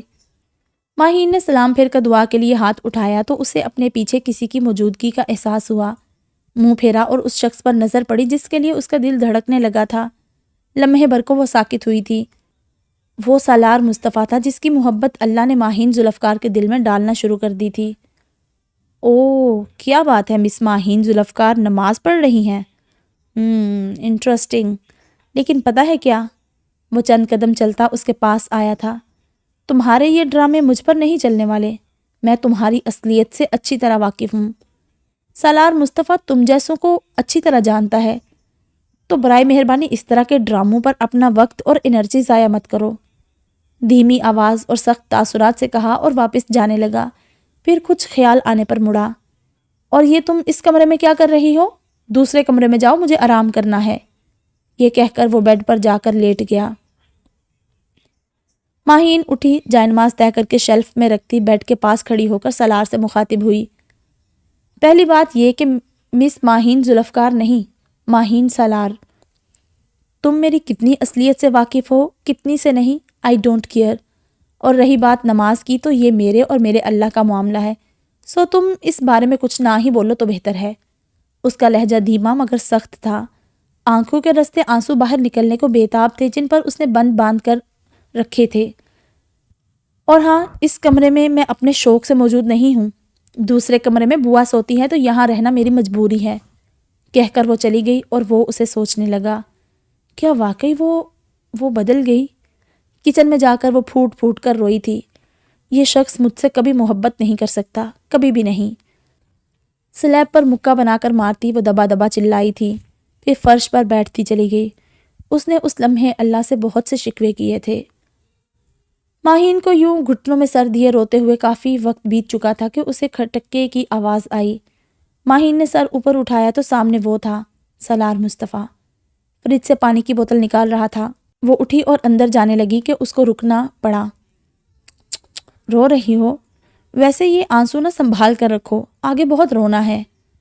وہ اسے اور اس کی باتوں کو اگنور کرتی جانے لگی کہ وہ پھر سے بولا، رکو۔ وہ رک گئی پر مڑی نہیں۔ وہ چلتا ہوا اس کے قریب آیا۔ کل تیار رہنا اور اپنا سامان پیک کر لینا، ہم اور یہاں نہیں رہیں گے۔ وہ چونکی، پھر کہاں جائیں گے ہم؟ اس کے پوچھنے پر وہ چند قدم چلتا اس کے اور قریب ہوا۔ نہ ہی میں نے تمہیں حق دیا ہے کہ تم مجھ سے کوئی سوال پوچھو، اور نہ ہی میں تمہارا جواب دے ہوں۔ وہ بولا تو اس کا لہجہ سرد تھا، کہہ کر وہ جا چکا تھا اور وہ سن کھڑی رہ گئی تھی۔ اس کے جانے کے بعد وہ وہیں رکھی چیئر پر سر پکڑ کر بیٹھ گئی۔ یا اللہ، ابھی اور کتنے امتحان باقی ہیں؟ لفظوں میں بے بسی نمایاں تھی۔ مت پوچھ یار، پتہ نہیں کس کتے نے بابا کو بتایا اس کے بارے میں۔ اب ان کو اپنی ریپوٹیشن کی فکر لگ گئی ہے۔ اگلی صبح جب وہ نہا کر نکلی تو سالار بیڈ پر آرا ترچھا لیٹا، لیپ ٹاپ کھولے، کانوں میں ہینڈ فریز لگائے کسی سے بات کرنے میں مگن تھا۔ اس کے دل نے ایک بیٹ مس کی۔ دل پل بھر کو رکا تھا۔ آج وہ اسے بہت الگ لگا تھا، یا شاید اس کی نظر بدل گئی تھی۔ اس کی نظروں میں استحقاق آ گیا تھا۔ اس کے دل نے بے اختیار ہی اللہ سے اس کی محبت مانگی تھی، چاہت مانگی تھی، اس کا دل مانگا تھا، اس کے دل کو چرا لینے کی چاہ کی تھی۔ وہ بات کرنے میں مگن تھا جب وہ چپ چاپ دوپٹہ اٹھاتی باہر آ گئی۔ اب نکاح کر ہی لیا ہے تو گھر بھی لاؤ، دماغ خراب کر دیا ہے۔ اب میں نے اس سے ان کی بہو بنانے کے لیے تھوڑی نکاح کیا تھا، وہ نکاح صرف بدلہ تھا اور کچھ نہیں، کچھ بھی نہیں۔ باہر صوفے پر بیٹھی وہ سب سن رہی تھی۔ اتنی حد تک اتنی بے عزتی، یہ شخص یہ سوچتا ہے میرے بارے میں، اور میں کیا سوچنے لگی ہوں اس کے بارے میں۔ آنسو بے اختیار ہی بہنے لگے تھے گالوں پر۔ اندر سے آواز اب بھی آ رہی تھی، نہیں یار، بابا کا پریشر بڑھ رہا ہے، کل لے کر جا رہا ہوں اسے۔ موم تو بہت زیادہ ناراض ہیں، لیکن خیر ان کا اتنا مسئلہ نہیں، وہ تو مان جائیں گی، لیکن ڈیڈ کا کیا کروں؟ خیر دیکھو اب کیا ہوتا ہے۔ آنسو تھے کہ رکنے کا نام ہی نہیں لے رہے تھے۔ دوسری طرف سے کچھ کہا گیا تھا کہ وہ دوبارہ بولا، نہیں یار، پہلے میں نے بھی یہی سوچا تھا کہ جان چھڑاؤں اس مصیبت سے، پر اس کا جملہ ادھورا رہ گیا کیونکہ ماہین اس کا موبائل اس سے چھین کر دور پھینک چکی تھی۔ سالار نے ایک نظر اپنے موبائل کو دیکھا جو دیوار سے ٹکرا کر گرنے سے اللہ کو پیارا ہو چکا تھا، اور دوسری نظر اس کو جو سامنے خونخوار تیور لیے کھڑی تھی۔ مصیبت کسے کہا تم نے؟ اور تم خود کو کیا سمجھتے ہو؟ میں مری نہیں جا رہی تمہارے ساتھ رہنے کو، اور نہ ہی میں تم سے محبت کرتی ہوں کہ تم جانے دو تو بھی نہ جانے پاؤں۔ آخری جملہ کہتے ہوئے زبان لڑکھڑائی تھی۔ دل کا زور زبان پر آیا تھا، آنسو مسلسل بہہ رہے تھے، پر سامنے بیٹھے دشمنانے جان پر کوئی اثر ہی نہیں تھا۔ دیکھو، میں ابھی کسی بحث میں نہیں پڑنا چاہتا، بہت تھکا ہوا ہوں، سونے دو، تیار ہو جانا، شام تک نکلیں گے۔ بنا اس کی طرف دیکھے کہتا سونے کے لیے لیٹنے لگا۔ انتہا تھی بے نیازی کی۔ سنو، وہ پلٹ کر جانے لگی تھی کہ اس نے آواز دی۔ وہ پلٹی اور دونوں کی نظریں ملی۔ پل بھر کو کچھ تھما تھا۔ ہاں، وہ سالار کا دل تھا جو تھما تھا۔ ان بھیگی بھیگی آنکھوں میں وہ ڈوبا تھا۔ ان شکوہ کرتی نگاہوں میں کچھ تو ایسا تھا کہ جو اس کو اسیر کر گیا تھا۔ لمحے بھر کا حادثہ تھا۔ ٹرانس ٹوٹا اور اس کو ہوش آیا تھا۔ اگلے ہی پل اس نے نظریں پھیر لی۔ ماہین کو بھی ہوش آیا۔ وہ گڑبڑائی تھی، جاتے ہوئے دروازہ بند کرتی جانا۔ بولنا کچھ تھا، بول کچھ گیا۔ وہ چپ چاپ دروازہ بند کر کے باہر نکل گئی اور پیچھے وہ اس دروازے کو دیکھتا رہ گیا۔ وہ کچن میں پہنچی تو بوا ناشتہ بنا رہی تھی۔ السلام علیکم، ماہین نے سلام کیا اور ڈائننگ ٹیبل پر چیئر پکڑ کر بیٹھ گئی۔ وعلیکم السلام، تمہارے لیے ناشتہ بنا رہی ہوں، بیٹھو۔ شاباش، بوا نے فرائیڈ انڈا نکالتے ہوئے کہا۔ اس نے کچھ جواب نہیں دیا۔ بوا نے ٹیبل پر ناشتہ لگایا اور چیئر نکال کر بیٹھ گئی۔ کیا ہوا ہے، اتنی اداس کیوں ہو؟ بوا نے اس کی طرف دیکھ کر بولا۔ سالار آیا ہوا ہے، ماہین نے نیچے دیکھے دیکھے بتایا۔ بوا نے سرد آہ بھری۔ پتہ ہے، اس کی آواز آئی تھی مجھے۔ ماہین نے جھٹکے سے سر اٹھایا، یعنی وہ سب کچھ سن چکی تھی۔ آنسو ایک بار پھر آنکھوں کے راستے باہر آئے تھے۔ بیٹا پریشان نہ ہو، اللہ ہے نا؟ نہیں بوا، میں صبر کر چکی ہوں۔ محبت تو وہ مجھ سے کر نہیں سکتا۔ تنگ آ کر کسی نہ کسی دن مجھے چھوڑ دے گا اور پھر میں آزاد ہو جاؤں گی۔ بس میں اسی میں خوش ہوں، مجھے اور کچھ چاہیے بھی نہیں، کچھ بھی نہیں، وہ کہہ کر آنسو پونچھنے لگی۔ بوا نے تعصب سے اسے دیکھا۔ یہ تم جسے صبر کہہ رہی ہو نا، یہ صبر نہیں ہوتا۔ آنسو بہانا، ماتم کرنا، شکوے کرنا، ہار مان جانا، یہ صبر نہیں ہوتا، یہ مایوسی ہوتی ہے، اور مایوسی کفر ہے۔ صبر اللہ کے دیے گئے پر راضی ہو جانا اور اس پر دل سے مطمئن ہو جانا ہوتا ہے۔ بوا اسے دیکھتے ہوئے کہہ رہی تھی۔ بوا نے اس کے سر پر ہاتھ پھیرا۔ بیٹا صبر کرنا آسان نہیں ہوتا، بالکل بھی نہیں، لیکن صبر کرنے والوں کے ساتھ اللہ ہوتا ہے، وہ کہہ رہی تھی اور وہ سن رہی تھی۔ شام کے 5 بج رہے تھے۔ وہ جانے کے لیے تیار کھڑی تھی۔ بوا بھی اپنے بیگ کے ساتھ آئی۔ چلو بیٹا، اللہ حافظ، اللہ تم دونوں کو شاد و آباد رکھے، تم دونوں کے دلوں میں ایک دوسرے کی محبت ڈال دے، آمین۔ بوا ماہین کو گلے لگائے دھیمی آواز میں دعائیں دے رہی تھی۔ وہ چونکی، پیچھے ہوئی۔ ایک سیکنڈ، آپ بھی تو ہمارے ساتھ جا رہی ہیں نا؟ تو پھر ماہین نے ایک نظر بوا کو دیکھا اور پیچھے مڑ کر سالار کو دیکھا جو صوفے پر ٹانگ چڑھائے بیٹھا تھا۔ بوا جا رہی ہے نا ہمارے ساتھ؟ اس نے سالار کو دیکھتے ہوئے ایک بار پھر پوچھا تھا۔ نہیں، بوا حماد کے گھر جائیں گی۔ موبائل میں مصروف وہ کہتا اٹھ کھڑا ہوا اور باہر نکلنے لگا۔ لیکن کیوں؟ بوا ہمارے ساتھ بھی تو جا سکتی ہے نا؟ نہیں جا سکتی، وہاں ان کی ضرورت نہیں ہے، وہ بنا اس کی طرف دیکھے کہہ کر چلا گیا۔ بیٹا کوئی بات نہیں، تم ملنے آ جایا کرنا، اور ویسے بھی حماد صاحب سالار صاحب کے دوست ہیں۔ سالار کے جانے کے بعد بوا ماہین کو دلاسا دیتے ہوئے بولی تھی۔ بوا دیکھا آپ نے کیسے منہ موڑ کر چلا گیا، کبھی کبھار تو میرا دل کرتا ہے کہ اسے اٹھا کر الٹا پٹک دوں۔ ماہین دانت پیستے ہوئے بولی، بری بات ہے، ایسے نہیں کہتے، اب چلو جلدی، صاحب انتظار کر رہے ہوں گے۔ یہ کہہ کر وہ اسے لیے باہر کی طرف چل دی۔ بوا کو حماد کی طرف چھوڑ کر اب وہ لوگ مصطفیٰ مینشن جا رہے تھے۔ اب کیا ہوگا؟ کیا اب اسے سالار کے گھر والوں کی بھی نفرت سہنی پڑے گی؟ ماہین انہی سوچوں میں تھی کہ گاڑی مصطفیٰ مینشن کے آگے رکی۔ چلو، یہ کہہ کر سالار اترا اور گاڑی کی چابی گارڈ کو دے کر اندر کی طرف بڑھ گیا۔ ماہین بھی اتر کر اندر کی طرف بڑھ گئی۔ مصطفیٰ مینشن بنگلہ نہیں، محل تھا، مطلب کہ وہ ابھی لان میں کھڑی تھی، لیکن وہ لان نہیں، کسی بادشاہ کے محل کا باغیچہ لگ رہا تھا۔ شام کا منظر اسے اور حسین بنا رہا تھا، اتنا حسین کہ بیان سے باہر۔ وہ ہمت کرتی اندر کی طرف بڑھی تو دروازہ بند تھا۔ کافی دیر ناک کرنے کے بعد اس نے ہمت کر کے دروازے پر زور ڈالا تو وہ دروازہ کھلتا چلا گیا۔ وہ اندر چلتی چلی گئی۔ ابھی وہ آگے بڑھ ہی رہی تھی کہ کوئی خاتون اس کی طرف چلتی ہوئی آئیں۔ آؤ بیٹا، میں تمہیں ہی لینے آ رہی تھی۔ پاس آتے ہی اسے گلے لگایا اور اسے لیے اندر کی طرف بڑھ گئی۔ مصطفیٰ مینشن باہر سے جتنا شاندار تھا، اندر سے اس سے بھی دوگنا تھا۔ وہ اسے لیے لاؤنج میں آ گئی تھی۔ وہاں بہت سے لوگ جمع تھے، ماہین کے ہم عمر لڑکے لڑکیاں اور چند خواتین و حضرات تھے۔ انہوں نے اسے صوفے پر بٹھایا اور اس کے برابر بیٹھ گئی۔ کیسی ہو؟ مجھے تو پتہ ہی نہیں تھا تمہارے بارے میں کچھ، لیکن جیسے ہی پتہ چلا میں سالار کے پیچھے پڑ گئی کہ تمہیں فوراً لے کر آئے۔ وہ بولتی ہی چلی جا رہی تھی۔ وہ دیکھنے میں بہت ہی ڈیسنٹ پرسنالٹی کی تھی، اتنے دھیمے اور پیار سے بول رہی تھی کہ ماہین کو بے اختیار اپنی ماما یاد آئیں۔ کچھ یاد آنے پر وہ دوبارہ بولی، ارے میں نے تمہیں سب کا تعارف تو کروایا ہی نہیں۔ میں سالار کی ماما، یہ سالار کے بابا، یہ سالار کی پپھو، یہ پپھا، یہ چاچو اور یہ چاچی ہیں۔ وہ باری باری سب کا تعارف کرواتی گئی اور وہ سب سے سلام اور دعائیں لیتی گئی۔ سب بہت اچھے سے ملے سوائے سالار کی چاچی کے۔ اب رہی یہ بچہ پارٹی، تو یہ تمہیں اپنا تعارف بعد میں خود ہی کروا دے گی۔ بالکل مامی، ہم اپنا تعارف خود ہی اچھے سے کرا دیں گے۔ بچہ پارٹی میں سے ایک لڑکی چہک کر بولی، ابھی تم تھکی ہوئی ہوگی تو تم جاؤ آرام کرو اوپر اپنے روم میں جاؤ۔ شاباش، سالار بھی وہیں ہے۔ وہ کھڑی ہوئی پر راستہ تو اسے پتہ ہی نہیں تھا۔ اس سے پہلے وہ کچھ کہتی کہ بچہ پارٹی میں سے وہی پیاری سی لڑکی کھڑی ہوئی۔ مامی، میں بھابھی کو روم تک چھوڑ کر آتی ہوں، اس نے کہا اور ماہین کا ہاتھ پکڑا اور اسے لیے اوپر جانے لگی، مگر پیچھے دو حاسد نگاہیں مسلسل اس پر لگی ہوئی تھی۔ بھابھی، میں آپ کا نام پوچھ سکتی ہوں؟ ماہین نے ہلکی اسمائل کے ساتھ دھیمے سے کہا، نائس نیم۔ بائی دا وے، میرا نام وجیہہ ہے، لیکن سب کہتے ویج ہیں۔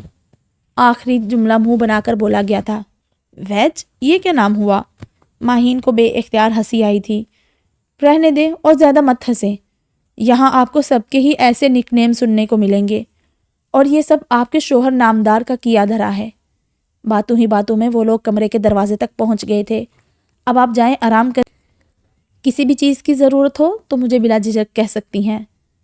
مسکرا کر کہتی وہ چلی گئی تھی۔ ماہین دروازہ کھول کر اندر داخل ہوئی تو کمرے میں نیم اندھیرا تھا۔ سالار بیڈ پر ایک طرف سو رہا تھا، وہ بھی فریش ہو کر سونے لیٹ گئی، لیکن نیند تو اس کی آنکھوں سے کوسوں دور تھی۔ اس کی سوچ اس گھر اور گھر کے لوگوں میں ہی الجھی ہوئی تھی۔ کچھ ہی دیر میں وہ نیند کی وادیوں میں جا چکی تھی۔ وہ ایسا کیسے کر سکتا ہے میرے ساتھ؟ مہوش چلائی تھی۔ بیٹا صبر کرو، مجھے خود بھی نہیں پتا تھا کچھ اس بارے میں بھابھی سے بات کرتی ہوں۔ وہ سالار کی چچی تھی۔ موم، مجھے سمجھ نہیں آیا کہ تائیمہ ایسا کر سکتی ہیں۔ اس گھر میں سب جانتے ہیں کہ سالار صرف اور صرف میرا ہے۔ تایا ابو نے خود بات کی تھی نا ڈیڈ سے، تو پھر وہ کیسے ایکسیپٹ کر سکتے ہیں اس لڑکی کو؟ اس نے واس پر ہاتھ مارا جو نیچے گر کر چکنا چور ہو چکا تھا۔ اس لڑکی کو سالار کی زندگی سے جانا ہوگا، کیونکہ اس کی سالار کی زندگی میں کوئی جگہ نہیں۔ سالار کی زندگی پر صرف اور صرف مہوش کا حق ہے۔ اس کا لہجہ اس کی ماں کو بھی ڈرا گیا تھا۔ دستک کی آواز پر ماہین کی آنکھ کھلی۔ وہ اٹھی، اپنے کپڑے صحیح کرتی دروازے تک گئی اور دروازہ کھولا۔ بی بی جی، بڑی بیگم صاحبہ نے آپ کو اور چھوٹے صاحب کو کھانے پر بلایا ہے، ملازمہ نے اطلاع دی۔ اوکے، ہم آ رہے ہیں۔ ماہین ملازمہ سے کہہ کر دروازہ بند کر کے مڑی۔ جب وہ اس کمرے میں آئی تھی تو وہ تھکن اور نیند کے باعث کمرے کا جائزہ نہیں لے پائی تھی، سو وہ اب لے رہی تھی۔ جتنا عالیشان یہ بنگلہ تھا نا، اس سے کہیں زیادہ شاندار یہ کمرہ تھا۔ اس کمرے کے انچ انچ سے سالار کا شاہانہ پن جھلکتا تھا۔ کمرے سے ہوتے ہوئے اس کی نظریں سوئے ہوئے سالار پر پڑی۔ اس کا دل ایک دم مچلا تھا۔ یہ شخص مجھ سے محبت کیوں نہیں کر لیتا؟ کیوں یہ مجھ سے اپنی نفرت ختم نہیں کر لیتا؟ وہ ماہین ذوالفقار تھی، مغرور سی، نخریلی سی، انا پسند، اور آج وہ اس شخص کے لیے مر رہی تھی جو اسے ایک نظر بھر کر دیکھنا بھی پسند نہیں کرتا تھا۔ ماہین ذوالفقار کی انا، خود پسندی، غرور، سب ہار رہا تھا اس کے دل کے آگے۔ وہ کمزور پڑ رہی تھی، محبت اسے کمزور بنا رہی تھی۔ اتنی حسرت سے مت دیکھو، سالار مصطفیٰ کبھی تمہارا ہونے والا نہیں۔ سالار کی آواز اسے واپس حواسوں میں لے آئی تھی۔ وہ اپنی سوچوں میں اتنی محو تھی کہ اس کو پتہ ہی نہ چلا کہ کب کا وہ جاگ چکا تھا۔ سنو، کہیں تمہیں مجھ سے محبت تو نہیں ہو گئی؟ اس کا جملہ ماہین کو بوکھلا دینے کے لیے کافی تھا۔ دماغ ٹھیک ہے تمہارا؟ میں بھلا کیوں محبت کرنے لگی تم سے؟ اور وہ میڈ آئی تھی کھانے پر بلانے، نیچے جانا ہے، یہ کہہ کر وہ الماری سے کپڑے نکال کر نہانے چلی گئی۔ وہ نہا کر نکلی تو وہ کمرے میں نہیں تھا، شاید نیچے جا چکا تھا۔ وہ ڈریسنگ ٹیبل کے سامنے آئی۔ ماہین نے پیلا ٹخنوں تک آتا فراک پہنا تھا، اسی کے نیچے اس کا ہم رنگ چوڑی دار پاجامہ اور ہم رنگ دوپٹہ سینے پر پھیلائے وہ کوئی کھلتا ہوا پھول لگ رہی تھی۔ یہ ڈریس سالار کے لائے ہوئے کپڑوں میں سے ہی تھا۔ بال برش کر کے اس نے پیچھے کی طرف کھلے چھوڑ دیے تھے۔ ڈریسنگ ٹیبل پر سیٹ ہوئے میک اپ کے سامان میں سے، جو اس کے آنے سے پہلے ہی شاید سیٹ کر دیا گیا تھا، اس میں سے اس نے لال رنگ کی شیڈ کی لپسٹک اٹھا کر ہونٹوں پر لگائی، لیکن وہ بہت زیادہ تیز لگ رہی تھی۔ سامنے پڑے ٹیشو باکس میں سے اس نے ٹیشو پیپر اٹھایا اور لپسٹک صاف کی تو ہونٹوں پر لپسٹک ہلکے سے مٹے مٹے نشان رہ گئے۔ ہاں اب ٹھیک ہے۔ پھر اس نے لائنر اٹھا کر باریک سا لائنر لگایا اور خود کو تیار کھڑا شیشے میں دیکھ رہی تھی۔ پرفیکٹ، خود سے کہتی، دوپٹہ صحیح کرتی۔ نیچے پہنچی تو سب ڈائننگ ٹیبل پر بیٹھے اسی کا انتظار کر رہے تھے۔ سالار بھی وہیں بیٹھا تھا، وہ بھی وہیں اس کے برابر کرسی گھسیٹتے بیٹھ گئی تو سب نے کھانا کھانا سٹارٹ کیا۔ ماہین کو خود پر مسلسل کسی کی نظریں محسوس ہو رہی تھی، لیکن جب اس نے سر اٹھا کر دیکھا تو سبھی کھانا کھانے میں مصروف تھے۔ وہ الجھ سی گئی۔ اس کی مسلسل نظریں ماہین پر جمی تھی۔ ہاں وہ مہوش تھی جس کی نظریں پرتپش نگاہ کب سے اسے الجھا رہی تھی۔ سالار کھانا کھا کر جا چکا تھا کمرے میں۔ وہ بھی اٹھ کر جانے لگی تھی کہ بھابھی رکیں کی آواز پر اسے رک جانا پڑا۔ ماہین واپس بیٹھ گئی۔ بھابھی اگر آپ کو کوئی کام ہے تو فوراً کر کے فارغ ہو جائیں اور پھر اوپر چھت پر آ جائیں۔ یہ وجیہہ تھی۔ بھابھی سارے کام ختم کر کے آئیے گا، کیونکہ اس بندریا کی باتیں سننے کے بعد آپ کچھ کرنے کے قابل نہیں رہیں گی۔ یہ معاذ تھا۔ جواباً وجیہہ نے ساتھ پڑا کشن اٹھا کر معاذ کو مارا۔ وہ بے اختیار ہنسی تھی۔ وجیہہ اور معاذ دونوں چونک کر اس کی طرف مڑے اور پوری آنکھیں کھولے اسے دیکھنے لگے۔ بھابھی آپ تو ہنستے ہوئے اور بھی پیاری لگتی ہیں، وجیہہ نے آنکھوں کو گول گول کر کے کہا۔ تھینکس، ماہی نے مسکرا کر کہا۔ ماہین، سالار کی موم نے کچن سے آتے ہوئے اسے آواز دی۔ جی آنٹی۔ وہ بھی اٹھ کر ان کی طرف بڑھی۔ یہ آنٹی کیا ہوتا ہے؟ سالار کی ماما ہوں تو تمہاری بھی ہوئی، اب یہ آنٹی وانٹی نہ سنوں۔ ماہین مسکرائی۔ جی ماما۔ شاباش، اور چلو اب یہ کافی سالار کو دے آؤ۔ وہ اس کو کافی کا کپ تھماتی چلی گئی۔ ماہین پیچھے بیٹھی وجیہہ کو تھوڑی دیر میں چھت پر آنے کا کہہ کر اوپر اپنے کمرے میں چلی گئی۔ ماہین اوپر پہنچی تو سالار کمرے میں نہیں تھا، لیکن کمرے میں بائیں طرف سلائیڈنگ ڈور کھلا ہوا تھا۔ وہ کافی کا کپ اٹھائے اس کی طرف بڑھی۔ وہاں ٹیرس تھا اور سالار ریلنگ سے ٹیک لگائے سگریٹ پینے میں مصروف تھا۔ تمہاری کافی۔ وہ آگے بڑھی اور سالار کی طرف کافی بڑھاتے ہوئے بولی۔ سالار نے اس کی طرف رخ کیا تو وہ کانپ کر رہ گئی۔ سالار کی آنکھیں لال انگارہ ہو رہی تھی۔ وہ کافی آواز میں واضح کپکپاہٹ تھی۔ ابھی اس کا جملہ پورا بھی نہ ہو پایا تھا کہ سالار نے اس کو ایک بازو سے پکڑ کر جھٹکا دیا۔ آؤچ مما! جھٹکے کی وجہ سے اس کے ہاتھ سے کافی کا مگ چھوٹا اور اس کے پیروں پر گرا۔ جلن و تکلیف کی وجہ سے بے اختیار وہ کراہی۔ اس کے بازو ابھی بھی سالار کی گرفت میں تھے۔ تم کیا سمجھتی ہو میرے پیرنٹس کو؟ گھر والوں کو اپنے جال میں پھنسا کر مجھ سے بدلہ لے لو گی، یا پھر شاید یہ سب کر کے تم مجھے حاصل کرنا چاہتی ہو؟ وہ سرد لہجے میں اس پر جھکا ہوا کہہ رہا تھا اور وہ اسے دیکھ رہی تھی۔ کھولتی ہوئی کافی سے جلا ہوا پیر اور کپ کے پاؤں پر گر کر ٹوٹنے کی وجہ سے تیز رفتار میں بہتا ہوا خون اتنی تکلیف نہیں دے رہا تھا جتنے اس کے الفاظ دے رہے تھے۔ اس کی آنکھوں سے آنسو مسلسل بہہ رہے تھے، مگر وہ دشمن جان اس کی تکلیف کی پرواہ کیے بغیر اپنی کہے جا رہا تھا۔ بلکہ نہیں، اب تم جانا کیوں چاہو گی؟ اتنا عیش، اتنا آرام چھوڑ کر کیوں جاؤ گی؟ خوب جانتا ہوں میں تم جیسیوں کو، زہر لگتی ہو تم مجھے، زہر۔ پہلے ضد تھی تم میری، اب مجبوری بن گئی ہو۔ میرا بس چلے نا تو کھڑے کھڑے تم کو آگ لگا دوں۔ وہ کہتا اسے زمین پر دھکا دے کر باہر چلا گیا۔ وہ کمرے میں پہنچا تو وہاں مہوش کھڑی تھی۔ وہ اسے دیکھ کر گڑبڑا گئی۔ میں ماہین کو بلانے آئی تھی۔ سالار اسے اگنور کرتا گاڑی کی چابی اٹھاتا باہر نکل گیا اور پیچھے مہوش کے چہرے پر بھرپور مسکراہٹ تھی۔ تو یہ ہے اصل کہانی ماہین۔ اب سالار کی نفرت کی آگ میں چنگاری میں بھڑکاؤں گی۔ اب سالار کو میرا ہونے سے کوئی نہیں روک پائے گا۔ مہوش مسکراتی ہوئی آگے بڑھی۔ ٹیرس پر گئی تو وہاں ماہین پیر پکڑے آنسو بہانے میں مصروف تھی۔ او ماہین، یہ کیا ہوا؟ شٹ، یہ تو بہت خون بہہ رہا ہے۔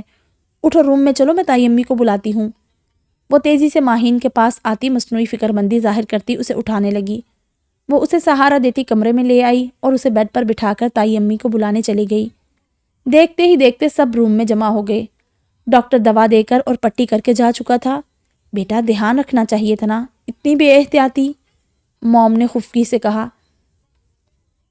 اس نے سب کو یہی بولا تھا کہ اس کا پیر پھسل گیا تھا۔ اور یہ سالار کہاں ہے؟ وہ دوبارہ بولی تھی۔ وہ باہر گئے ہیں، اس نے دھیمی آواز میں جواب دیا۔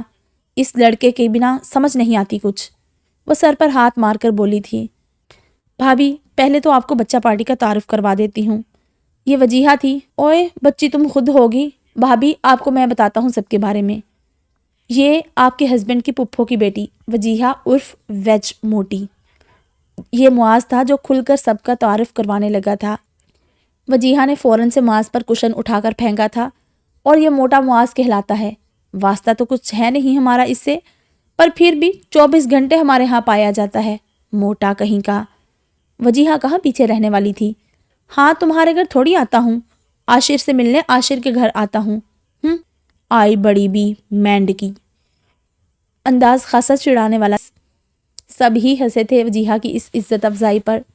ہاں تو میرے بھی ماموں کا گھر ہے، اور یہ مینڈکی کس کو بولا؟ مینڈک تم خود ہو موٹے۔ اس سے پہلے کہ معاذ جوابی کاروائی کرتا، عاشر بولا تھا۔ بھابھی میں عاشر، سالار بھائی کے چاچو کا بیٹا اور مہوش کا بڑا بھائی۔ عاشر نے اپنا تعارف خاصے ڈیسنٹ انداز میں کروایا۔ وہ بہت گڈ لکنگ تھا۔ گڈ لکنگ تو خیر معاذ بھی تھا، پر اس میں شوخ پن تھا، جبکہ عاشر کی شخصیت سالار سے بہت ملتی جلتی تھی۔ وہی روب، وہی شاہانہ پن جو سالار کی شخصیت کا خاصہ تھا۔ اور مہوش سے تو آپ مل چکی ہیں، تو ان سے ملیے، میری بہن صاحبہ سے، نام ماریا۔ عمر میں تو مجھ سے 1 سال بڑی ہیں، پر ان کے کم بولنے والی عادت زہر لگتی ہے مجھے۔ اور وجیہہ کا جملہ پورا ہونے سے پہلے ہی ساتھ بیٹھی ماریا نے ایک دھپ لگائی تھی اس کی کمر پہ۔ آپ بھی کیا کرتی ہو یار، وجیہہ فوراً چلائی۔ ماہین خود کو کافی ہلکا پھلکا محسوس کر رہی تھی۔ ان سب کے درمیان وہ سالار اور اس کی باتوں کو مکمل طور پر بھولی ہوئی تھی۔ And last but not the least, ہماری چھٹکی، میرا مطلب ہے مشال، وہ ابھی ادھر ہے نہیں، میری چھوٹی بہن ہے، لیکن وجیہہ نے ایک بار پھر اعلانیہ طور پر تعارف کروانا شروع کیا۔ ماہین تم آرام کرو، میں اسے لے کر جاتی ہوں۔ ماریا اٹھی اور وجیہہ کو بھی ساتھ لے گئی۔ اس کے پیچھے معاذ بھی اللہ حافظ کہہ کر نکل گیا۔ عاشر اور مہوش تو پہلے ہی جا چکے تھے۔ ماہین بھی سونے لیٹ گئی۔ وہ رات دیر سے گھر آیا اور سیدھا کمرے میں چلا گیا۔ کمرہ اندھیرے میں ڈوبا ہوا تھا۔ وہ چپ چاپ جا کر صوفے پر بیٹھ گیا۔ سامنے بیڈ پر بے خبر سوتی ماہین پر نظر پڑی۔ سالار نے سگریٹ نکالی، سلگائی اور ایک کش لے کر ہوا میں دھواں چھوڑا۔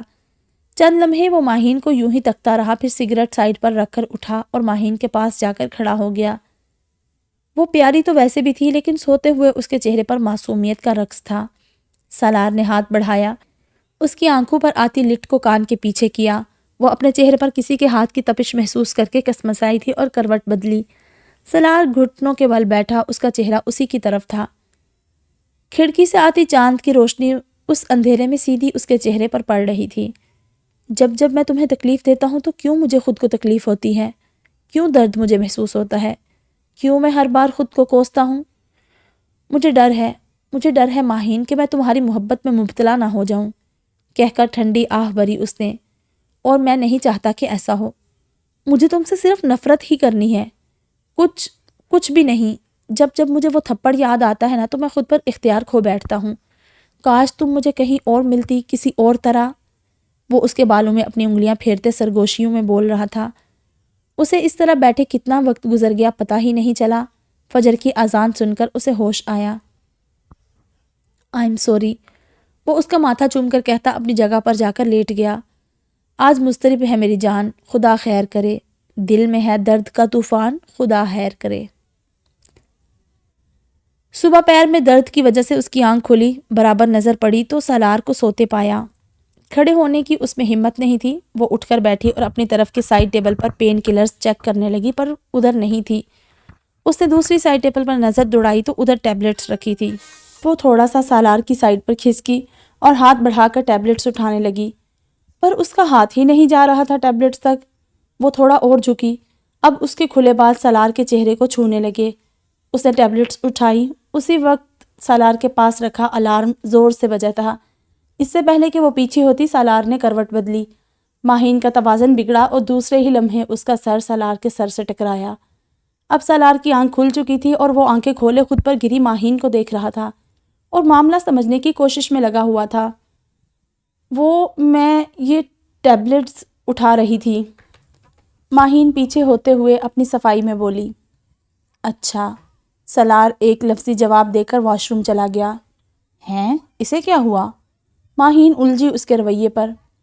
وقت نکل رہا ہے ہاتھوں سے میرے، دل میں بس رہا ہے رفتہ رفتہ تو میرے، پریشان ہوں میں کہ کہیں کر نہ بیٹھوں تجھ سے محبت، دل مچل رہا ہاتھوں میں میرے۔ از زون شاہ۔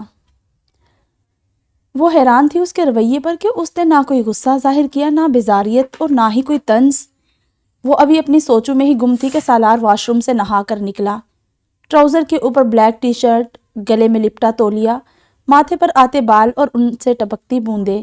وہ چلتا ہوا ڈریسنگ ٹیبل تک گیا، بال سیٹ کیے، تولیہ بیڈ پر پھینکا اور خود پر پرفیوم کر کے کمرے سے باہر نکل گیا۔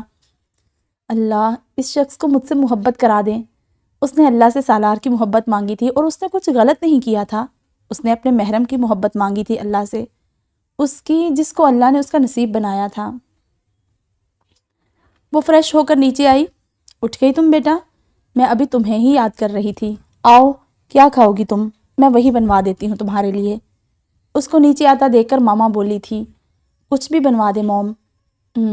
چلو اچھا، میں تمہارے لیے آملیٹ اور پراٹھا بنوا دیتی ہوں، تم جاؤ سب کے ساتھ بیٹھو، میں لگواتی ہوں ناشتہ۔ نہیں موم، کچھ ہیلپ ہے تو میں کرا دیتی ہوں۔ وہ آگے بڑھتے ہوئے بولی، ارے نہیں، کیسی ہیلپ، بس نسیمہ بھی ناشتہ لگا دیتی ہے، تم جاؤ شاباش۔ بچوں کے ساتھ بیٹھو، پوچھ بھی رہے تھے سب تمہارا، جاؤ شاباش۔ وہ مسکراتے ہوئے اسے کہہ رہی تھی۔ ان کے کہنے پر وہ لاؤنج میں آ گئی، وہاں سب بچہ پارٹی بیٹھی ہوئی تھی۔ اسے دیکھ وجیہہ فوراً کھڑی ہوئی۔ بھابھی آئیں بیٹھیں، میں آپ کو دھماکے دار خبر سناتی ہوں، بیٹھے بیٹھے۔ وجیہہ ماہین کو صوفے پر بیٹھنے کا کہہ کر صوفے کے پاس کشن لے کر نیچے بیٹھ گئی۔ اچھا، ایسی کیا خبر ہے؟ ماہین کے چہرے پر مسکراہٹ تھی۔ وہ اصل میں ہماری بنو رانی کی وداعی ہونے والی ہے۔ وہ ماریا کی طرف دیکھ کر مسکراتے ہوئے آنکھ دبا کر بولی۔ اوئے ہوئے، کس کی وداعی ہو رہی ہے؟ معاذ لاؤنج میں داخل ہوتے ہوئے بولا۔ زیادہ خوش ہونے کی ضرورت نہیں، تمہاری وداعی نہیں ہو رہی اور تم پھر نازل ہو گئے، اور یقیناً عزت مآب ناشتہ بھی ہمارے ہاں نوش فرمائیں گے۔ بھوکا تپا دینے والا انداز تھا وجیہہ کا، اور اس کی بات پر ساتھ بیٹھی ماریا نے اس کی کمر پر دھپ رسید کی تھی۔ آپ بھی کیا کرتی ہیں یار، وہ جنجلائی تھی۔ اور تم کیا کرتی ہو؟ جب دیکھو پٹر پٹر، حد ہوتی ہے کسی بات کی۔ ماریا نے صحیح طریقے سے وجیہہ کو جھاڑ پلائی۔ رہنے دو ماریا، ویسے بھی عزت مآب کون سا ان کے گھر آتے ہیں ناشتہ کرنے جو ان کو فکر لگی ہوئی ہے راشن کی۔ وہ بھی کہاں پیچھے رہنے والا تھا، تاک کر جواب دیا تھا، تم تو چپ ہی کرو۔ اور آپ بھی، یہ نا آپ کے شرمانے کے دن ہیں، یوں ڈانٹ ڈپٹ کے نہیں۔ کیوں بھابھی؟ وجیہہ نے ماہین کو بھی گفتگو میں شامل کیا۔ وجیہہ، مجھے کچھ سمجھ نہیں آ رہا، تم کیا کہہ رہی ہو اور کیا بتانا چاہ رہی ہو؟ ماہین نے الجھ کر کہا۔ معاذ ماہین کے برابر والے صوفے پر بیٹھا ہوا تھا۔ بھابھی فکر کی ضرورت نہیں، اس گھر میں موجود کسی بھی شخص کو ان محترمہ کی باتیں سمجھ نہیں آتی۔ معاذ کہتے ہوئے نچلا ہونٹ دانتوں تلے دبا کر مسکرایا تھا۔ معاذ کے بچے، میں تمہارا خون پی جاؤں گی۔ وجیہہ کھڑے ہو کر معاذ کے بالوں پر حملہ آور ہوئی تھی اپنے پنجوں سے۔ ارے، ماہین کے منہ سے نکلا، آج جنگلی بلی بال چھوڑو۔ معاذ کراہا، میں تو نہیں چھوڑوں گی، پہلے سوری بولو۔ معاذ کے بالوں کو جھٹکا دیتی وہ چلائی تھی، اور ادھر ماہین اور ماریا ہنس ہنس کر لوٹ پوٹ ہو رہی تھی۔ نہیں بولوں گا سوری، آج چھوڑو موٹی۔ ارے سالار بھائی، آپ دیکھیں اسے۔ اس سے پہلے کہ وہ آگے کچھ بولتا، وجیہہ جھٹکے سے پیچھے ہوئی۔ اس کے پیچھے ہوتے ہی سب کا زوردار کہکا گونجا تھا، کیونکہ وہاں سالار کا نام و نشان بھی نہیں تھا۔ وہ بیوقوف بنائی گئی تھی۔ ماریا نے وجیہہ کے پیچھے ہوتے ہی جلدی سے اسے کھینچ کر ساتھ بٹھایا تھا۔ تمہیں تو اب سالار بھائی دیکھیں گے، معاذ نے دھمکی دی۔ آیا بڑا، سالار بھائی دیکھیں گے، اس نے منہ سڑایا۔ ماریا آپی، حاشر بھیا کہاں ہیں؟ ان کو چھوٹی مامی بلا رہی ہیں، مشال نے آ کر عاشر کے متعلق پوچھا۔ وہ، اس سے پہلے کہ ماریا کچھ بولتی وجیہہ بول اٹھی۔ اوئے ہوئے، یہ کیا کر رہی ہو؟ آپی سے آپی کے ان کے بارے میں پوچھ رہی ہو؟ غلط بات ہے، آپی کو شرم آئے گی۔ کیوں آپی؟ لفظوں کو توڑ توڑ کر آنکھیں گھما کر چہرے پر سارے جہان کی معصومیت طاری کر کے ارشاد فرمایا تھا۔ ہائے مطلب کہ، معاذ نے بات ادھوری چھوڑی۔ جی وہی مطلب، وجیہہ نے آنکھیں گھماتے ہوئے جواب دیا۔ او، معاذ نے منہ گول کر کے او کو خاصا لمبا کھینچا تھا۔ مجھے بھی بتا دے کوئی کہ آخر بات کیا ہے؟ ماہین نے بیچارگی سے پوچھا۔ بھائی دیکھیں سمپل سی بات ہے کہ ہماری بنو رانی دلہنیاں بننے والی ہیں عاشر بھیا کی۔ وجیہہ نے ڈرامائی انداز میں ماہین کو آگاہ کیا۔ واو، کنگریچولیشنز۔ ماہین اٹھ کر ماریہ کو گلے لگاتے ہوئے بولی۔ عین اسی وقت سالار لاؤنج میں داخل ہوا تھا۔ بھائی چلیں اب آپ آ گئے ہیں تو ہم آپ کو بھی ایک دھماکے دار خبر سنا دیتے ہیں، سالار کو اندر داخل ہوتے دیکھ کر وجیہہ بولی۔ سالار کے اندر داخل ہوتے ہوئے پہلی نظر ماریہ سے گلے ملتی ہوئی ماہین پر پڑی۔ عین اسی وقت وجیہہ کی آواز سن کر ماہین کی نظریں اٹھی اور سالار کی نظروں سے ٹکرائی تھی۔ کون سی دھماکے دار خبر؟ وہ بولتے ہوئے صوفے پر بیٹھنے ہی لگا تھا کہ لاؤنج میں داخل ہوتی ملازمہ نے اطلاع دی۔ بڑی بیگم سب کو ناشتے کے لیے بلا رہی ہیں، موم بلا رہی ہیں، پہلے ناشتہ کر لو سب۔ سالار کی بات سن کر سب نے ڈائننگ روم کا رخ کیا۔ سب ناشتہ کر رہے تھے کہ مصطفیٰ صاحب یعنی سالار کے بابا نے اعلان کیا، اس ہفتے انشاءاللہ ماریہ اور عاشر کا نکاح ہے۔ اس گھر کے بڑوں کے انتقال کے بعد مصطفیٰ صاحب ہی اس گھر کے بڑے ہونے کی حیثیت سے تمام چھوٹے بڑے فیصلے لیتے تھے۔ پر ماموں ہم اتنی جلدی سب تیاریاں کیسے کریں گے؟ وجیہہ نے منہ بنا کر کہا۔ ایسے، انہوں نے اپنا ڈیبٹ کارڈ آگے کرتے ہوئے کہا۔ وجیہہ نے فوراً جھپٹا۔ اب کی جا سکتی ہے شاپنگ، مگر شرط یہ ہے کہ سالار بھائی آج ہی ہم کو شاپنگ پر لے کر جائیں گے۔ بالکل بھی نہیں، آج آفس میں بہت ضروری میٹنگ ہے اور حماد اور میرا کچھ پروگرام بھی ہے، سو میں نہیں لے جا سکتا۔ سالار نے باقاعدہ ہاتھ اٹھا کر منع کیا تھا۔ بھائی سوچ لیں، وجیہہ نے وارن کیا۔ نو مینز نو، اس نے قطعیت سے کہا۔ اس میں کون سی بڑی بات ہے؟ انکل اگر آپ اجازت دیں تو میں لے جاؤں ان لوگوں کو؟ معاذ نے گفتگو میں حصہ لیا۔ ہاں تم لے جاؤ، مصطفیٰ صاحب نے آملیٹ کا ٹکڑا منہ میں ڈالتے ہوئے کہا۔ آیا بڑا فارغ انسان، میں لے جاؤں، ویلا نہ ہو تو۔ وجیہہ اس کی نقل کرتی تپ کر بڑبڑائی تھی، پر اتنی زور سے کہ اس کی بڑبڑاہٹ ساتھ بیٹھی ماہین اور سامنے بیٹھے معاذ نے بآسانی سنی تھی۔ ماہین نے بمشکل اپنی مسکراہٹ دبائی، جبکہ معاذ نے بدلہ لینا ضروری سمجھا اور زور سے وجیہہ کے پیر پر اپنا پیر مارا۔ آہ، وہ کراہی اور ایک دم کھڑی ہوئی۔ کیا ہوا؟ سالار نے پریشانی سے پوچھا۔ ہاں ہاں بتاؤ وجیہہ، کیا ہوا ہے؟ معاذ نے سنجیدگی سے پوچھا۔ وجیہہ نے پہلے ساتھ بیٹھی ماہین کو دیکھا جو ہنسی روکنے کے چکر میں بے حال ہو رہی تھی، پھر اس نے معاذ کی طرف رخ کرتے ہوئے دانت پیس کر بولی۔ کچھ نہیں بھائی، مجھے لگا ٹیبل کے نیچے کتا آ گیا ہے۔ وہ دیکھ معاذ کو رہی تھی پر کہہ سالار سے رہی تھی۔ اس کی بات پر سالار نے نہ سمجھ آنے والے انداز میں ایک ابرو اٹھائی۔ اس سے پہلے کہ وہ کچھ پوچھتا کہ معاذ بول اٹھا۔ سالار بھائی، ویسے آپ نے بتایا نہیں کہ آپ نے کتے بھی پالنا شروع کر دیے ہیں؟ ترچھی آنکھوں سے وجیہہ کو دیکھتے ہوئے معاذ نے کہا۔ معاذ کی بات پر پانی پیتی ماریہ کو اچھو لگا تھا۔ پالے نہیں ہیں، مگر روزانہ ہی پڑوس کا کتا ہمارے گھر میں موجود ہوتا ہے۔ وجیہہ کی بات پر سب ہی نے کہا لگایا اور اسی لمحے وہاں داخل ہوتے عاشر کی نگاہیں ماریہ کے کھلکھلاتے چہرے سے ٹکرائی تھی۔ وہی لمحہ تھا کہ خود پر جمی سرد نگاہوں کے احساس سے ماریہ نے اس کی طرف دیکھا اور اسے ان میں کچھ بھی نظر نہ آیا، بس خالی پن تھا۔ وہ ابھی تک اسی کی طرف دیکھ رہی تھی جبکہ وہ ٹیبل پر موجود سب لوگوں کو خدا حافظ کہہ کر جا چکا تھا۔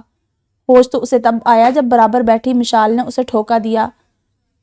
کہاں گم ہے آپی؟ عاشر بھیا جا چکے ہیں، مشال نے شرارت سے کہا۔ اس کی بات پر ماریہ سر جھکا گئی۔ مشال نے اسے اس کی شرم سمجھا جبکہ اس نے اپنے آنسو چھپائے تھے۔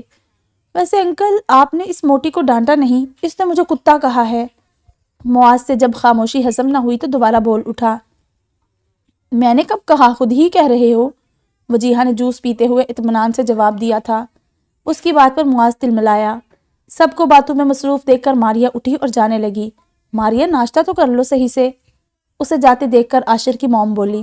جی میں نے صحیح سے ہی ناشتہ کیا ہے چھوٹی مامی، وہ وہیں کھڑے دھیمے آواز میں بولی۔ نظریں نیچی تھی، وہ اپنے آنسو چھپانے کی کوشش کر رہی تھی۔ اچھا چلو تم جاؤ، ان کے کہتے ہی وہ فوراً وہاں سے چلی گئی۔ مہوش کہاں ہے؟ مرتضیٰ صاحب نے پوچھا۔ اس کا دوستوں کے ساتھ پروگرام تھا تو وہ صبح صبح ہی نکل گئی، مہوش کی موم نے جواب دیا۔ یہ کوئی طریقہ نہیں ہے، آپ اس کو سمجھائیں کہ بندہ کم سے کم گھر والوں کے ساتھ ایک ٹیبل پر کھانا پینا ہی کر لیتا ہے۔ مرتضیٰ صاحب نے تنبیہ کی جس پر ان کا منہ بن گیا۔ ان کو یوں سب کے سامنے مہوش پر تنبیہ اچھی نہیں لگی تھی، خاص طور پر سالار کے سامنے۔ وہ چپ چاپ اٹھ کر اپنے روم میں چلی گئی اور ان کا چپ چاپ اٹھ کر جانا سب نے محسوس کیا تھا۔ ماریا کمرے میں آئی، آنسو آنکھوں سے بہہ رہے تھے۔ اسے عاشر کا رویہ سمجھ نہیں آ رہا تھا۔ وہ انہی سوچوں میں گم تھی کہ دروازے پر دستک نے اسے ہوش دلایا۔ اس نے فوراً آنسو پونچھے، آ جائیں۔ باہر جو کوئی بھی تھا وہ اس کی اجازت کے انتظار میں تھا۔ اجازت ملتے ہی اندر داخل ہوا اور اپنے پیچھے دروازہ بند کیا اور پلٹا۔ وہ عاشر تھا، دھیمے قدموں سے چلتا اس کی طرف بڑھ رہا تھا۔ آپ؟ میں صرف… آپ یہاں کیا کر رہے ہیں؟ کسی نے دیکھ لیا تو اچھا نہیں لگے گا۔ وہ اس کو وہاں دیکھ کر گڑبڑائی تھی اور وہ سائڈ سے ہوتی دروازے کی طرف بڑھی دروازہ کھولنے کے لیے، لیکن اگلے ہی پل اس کا بازو عاشر کی سخت گرفت میں آ چکا تھا۔ تمہیں سمجھ نہیں آ رہا کہ میں صرف بات کرنے آیا ہوں اور بات کر کے چلا جاؤں گا؟ وہ اس کا بازو چھوڑ کر دھیمے مگر سخت لہجے میں بولا تھا۔ جی بولے، اس شادی سے انکار کر دو۔ تیر پھینکا گیا جو دل کے آر پار بھی ہوا۔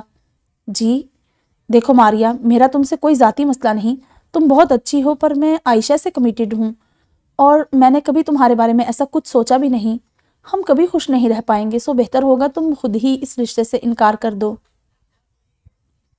وہ مصالحت کے انداز میں اس سے کہہ رہا تھا، ہر جملے کے بعد رکتا جیسے بہتر الفاظ ڈھونڈ رہا ہو۔ تو یہ بات آپ کو چھوٹی مامی سے کہنی چاہیے تھی نا؟ نظریں جھکائے آنسو پیتی وہ بمشکل بولی۔ کہا تھا، پر وہ کچھ سمجھنے کو تیار نہیں، اور میں نے زیادہ شور مچایا تو پاپا مجھ سے بدگمان ہو جائیں گے، اسی لیے میں چاہتا ہوں کہ تم انکار کرو۔ تمہیں کوئی کچھ نہیں کہے گا۔ وہ بڑی صفائی سے اپنی مشکلات اس کے سر پر تھوپ کر بریزما ہو رہا تھا۔ ماریا نے بڑے ضبط سے اوپر سر اٹھایا اور بولی، میں انکار نہیں کر سکتی، یہ میرے بڑوں کا فیصلہ ہے اور مجھے اپنے بڑوں کا فیصلہ قبول ہے۔ آپ اپنی پرابلم خود حل کریں، میں اس میں آپ کی کوئی ہیلپ نہیں کر سکتی، سوری۔ وہ قطعیت سے کہتی اسے باور کروا چکی تھی کہ وہ کچھ نہیں کر سکتی، اور یہی بات اس کو آگ لگا گئی۔ عاشر نے اس کے بازو سے پکڑ کر جھٹکا دیا۔ تم میں غیرت نام کی کوئی چیز ہے بھی یا نہیں؟ میں تم سے کہہ رہا ہوں کہ مجھے تم میں ذرا برابر بھی دلچسپی نہیں، پھر بھی تم مجھ سے شادی کرنے کے لیے مر رہی ہو؟ حقارت سے کہا اس نے۔ اس کی بات پر ماریا نے جھٹکے سے بازو چھڑایا اور پیچھے ہوتی چلائی، بے غیرت میں نہیں، بے غیرت آپ ہیں جو اپنے مطلب کے لیے ایک لڑکی کو ڈھال بنا رہے ہیں۔ ذرا شرم۔ اس سے پہلے کہ وہ اپنا جملہ مکمل کرتی، عاشر کا بھاری ہاتھ اس کے گال پر پڑا۔ اب تم خود اپنے فیصلے پر پچھتاؤ گی، وہ اسے وارن کرتا اس کے کمرے سے نکل گیا۔ وہ ابھی تک شوق میں تھی کہ عاشر مرتضیٰ کے ہاتھوں سے تھپڑ کھا چکی ہے۔ وہ رو رہی تھی، اس کا چہرہ آنسو سے بھیگ رہا تھا، اس کے دل ٹوٹا تھا، وہ تڑپ رہی تھی۔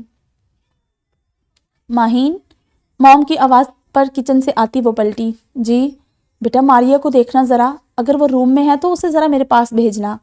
جی اچھا، یہ کہہ کر وہ اوپر کی طرف بڑھ گئی۔ وہ اوپر ماریا کے روم میں داخل ہوئی تو اندر کا منظر دیکھ کر اٹھتے قدم رک گئے۔ ماریا زمین پر بیٹھی بلک رہی تھی۔ وہ اس کی طرف دوڑی۔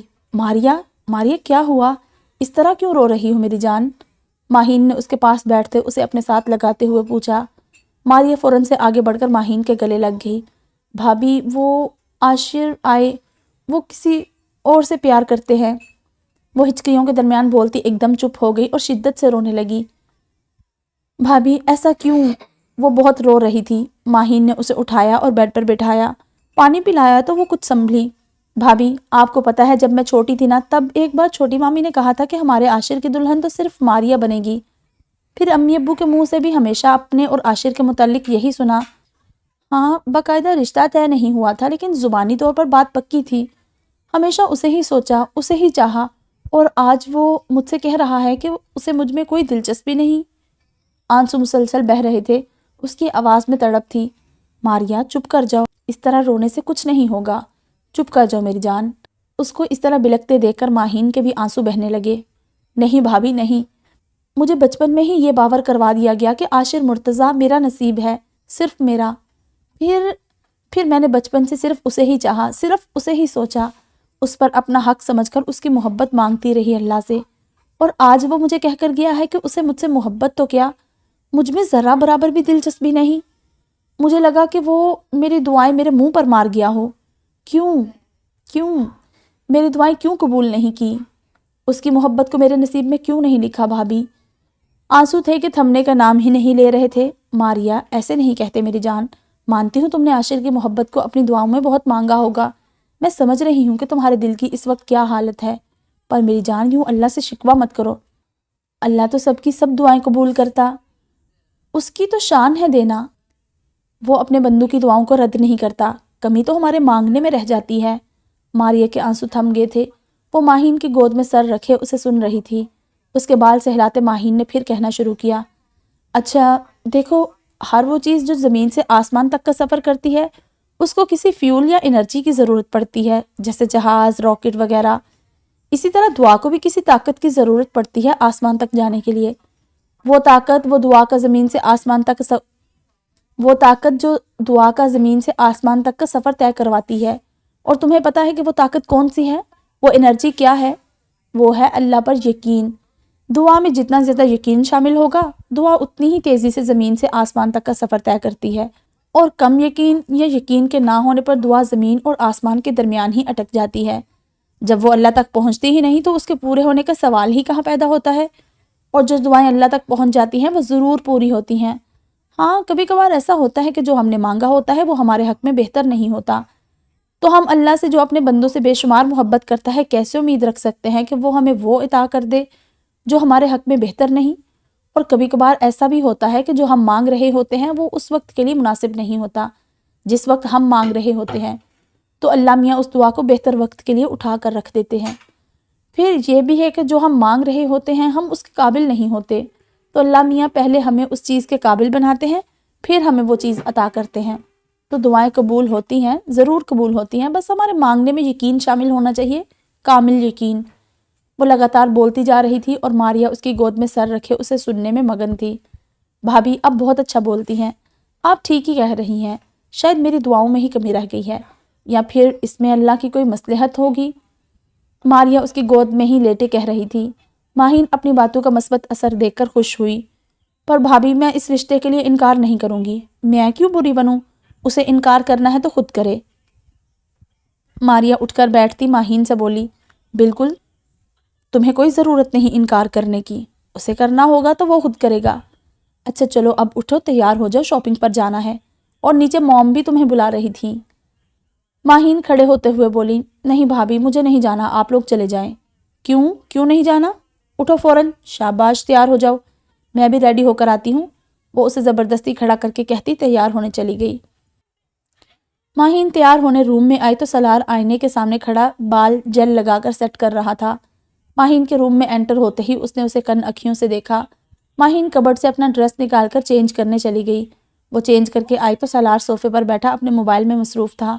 ماہین ڈریسنگ ٹیبل کے سامنے کھڑی بال ڈرائی کرنے لگی۔ بال ڈرائی کر کے آنکھوں پر لائنر لگایا، ہونٹوں پر سرخ لپسٹک لگائی اور بال پونی میں قید کر کے دوپٹہ گلے میں ڈال کر الماری کی طرف بڑھی اپنا ہینڈ بیگ لینے کے لیے۔ وہ بالکل کوئی کالج گرل لگ رہی تھی۔ الماری سے ہینڈ بیگ لے کر وہ پلٹی تو اس کا سر سالار کے چوڑے شانے سے ٹکرایا۔ وہ جھٹکے سے پیچھے ہوتی الماری سے لگی۔ یہ لو کریڈٹ کارڈ۔ اس نے اپنی جیب میں ہاتھ ڈال کر کریڈٹ کارڈ نکالا اور اسے زبردستی تھمایا اور پلٹا۔ مدھم رفتار سے چلتا ہوا ڈریسنگ ٹیبل تک پہنچا اور ہاتھ بڑھا کر ٹیشو باکس سے ٹیشو نکالے۔ 1 2 3، باری باری 3 ٹیشو نکالنے کے بعد وہ دوبارہ اس تک آیا۔ وہ ابھی تک وہی کھڑی تھی، ہاتھ بڑھا کر اس سے ٹیشو پیپر اس کے ہونٹوں پر رگڑے، پھر ذرا نزدیک ہوا، ہاتھ بڑھایا اور ماہین کے سائیڈ کی الماری کے دروازے کو کھولا اور ذرا جھک کر ایک کالی چادر نکالی جس پر لال رنگ کی بیل بوٹیاں بنی ہوئی تھی۔ چادر کھول کر اس نے ماہین کے گرد پھیلا دی جس پر اس کا کلیوں سا سراپا اس چادر میں چھپ گیا۔ اگر اس گھر سے باہر تمہارے گرد یہ چادر ہوگی تو مجھے اچھا لگے گا، آنکھوں میں دیکھ کر کہا تھا اس نے۔ پھر تھوڑا جھکا اور اس کے ماتھے پر بوسہ دیا اور چپ چاپ کمرے سے چلا گیا۔ مرد چاہے امیر ہو یا غریب، چاہے کسی بھی سٹینڈرڈ کا کیوں نہ ہو، اپنی ماں، بہن، بیوی، بیٹی کو ہمیشہ ڈھکا چھپا ہی پسند کرتا ہے، اور یہی غیرت مند مرد کی سب سے بڑی نشانی ہوتی ہے۔ وہ تو چلا گیا تھا پر اسے پتھر کر گیا تھا۔ اس نے بے ساختہ ہاتھ اپنے گال کی طرف بڑھایا تو ہاتھ پر کچھ نمی کا احساس ہوا۔ وہ بے اختیار مسکرائی تو اس کے آنسو بہہ رہے تھے، تشکر کے آنسو۔ وہ اسے جانے انجانے میں تحفظ فراہم کر کے چلا گیا تھا، وہ اسے اپنے ہونے کا مان بخش گیا تھا، تو اس کی نفرت وہ کدھر گئی؟ تو کیا اللہ نے اس کی دعائیں سن لی تھی؟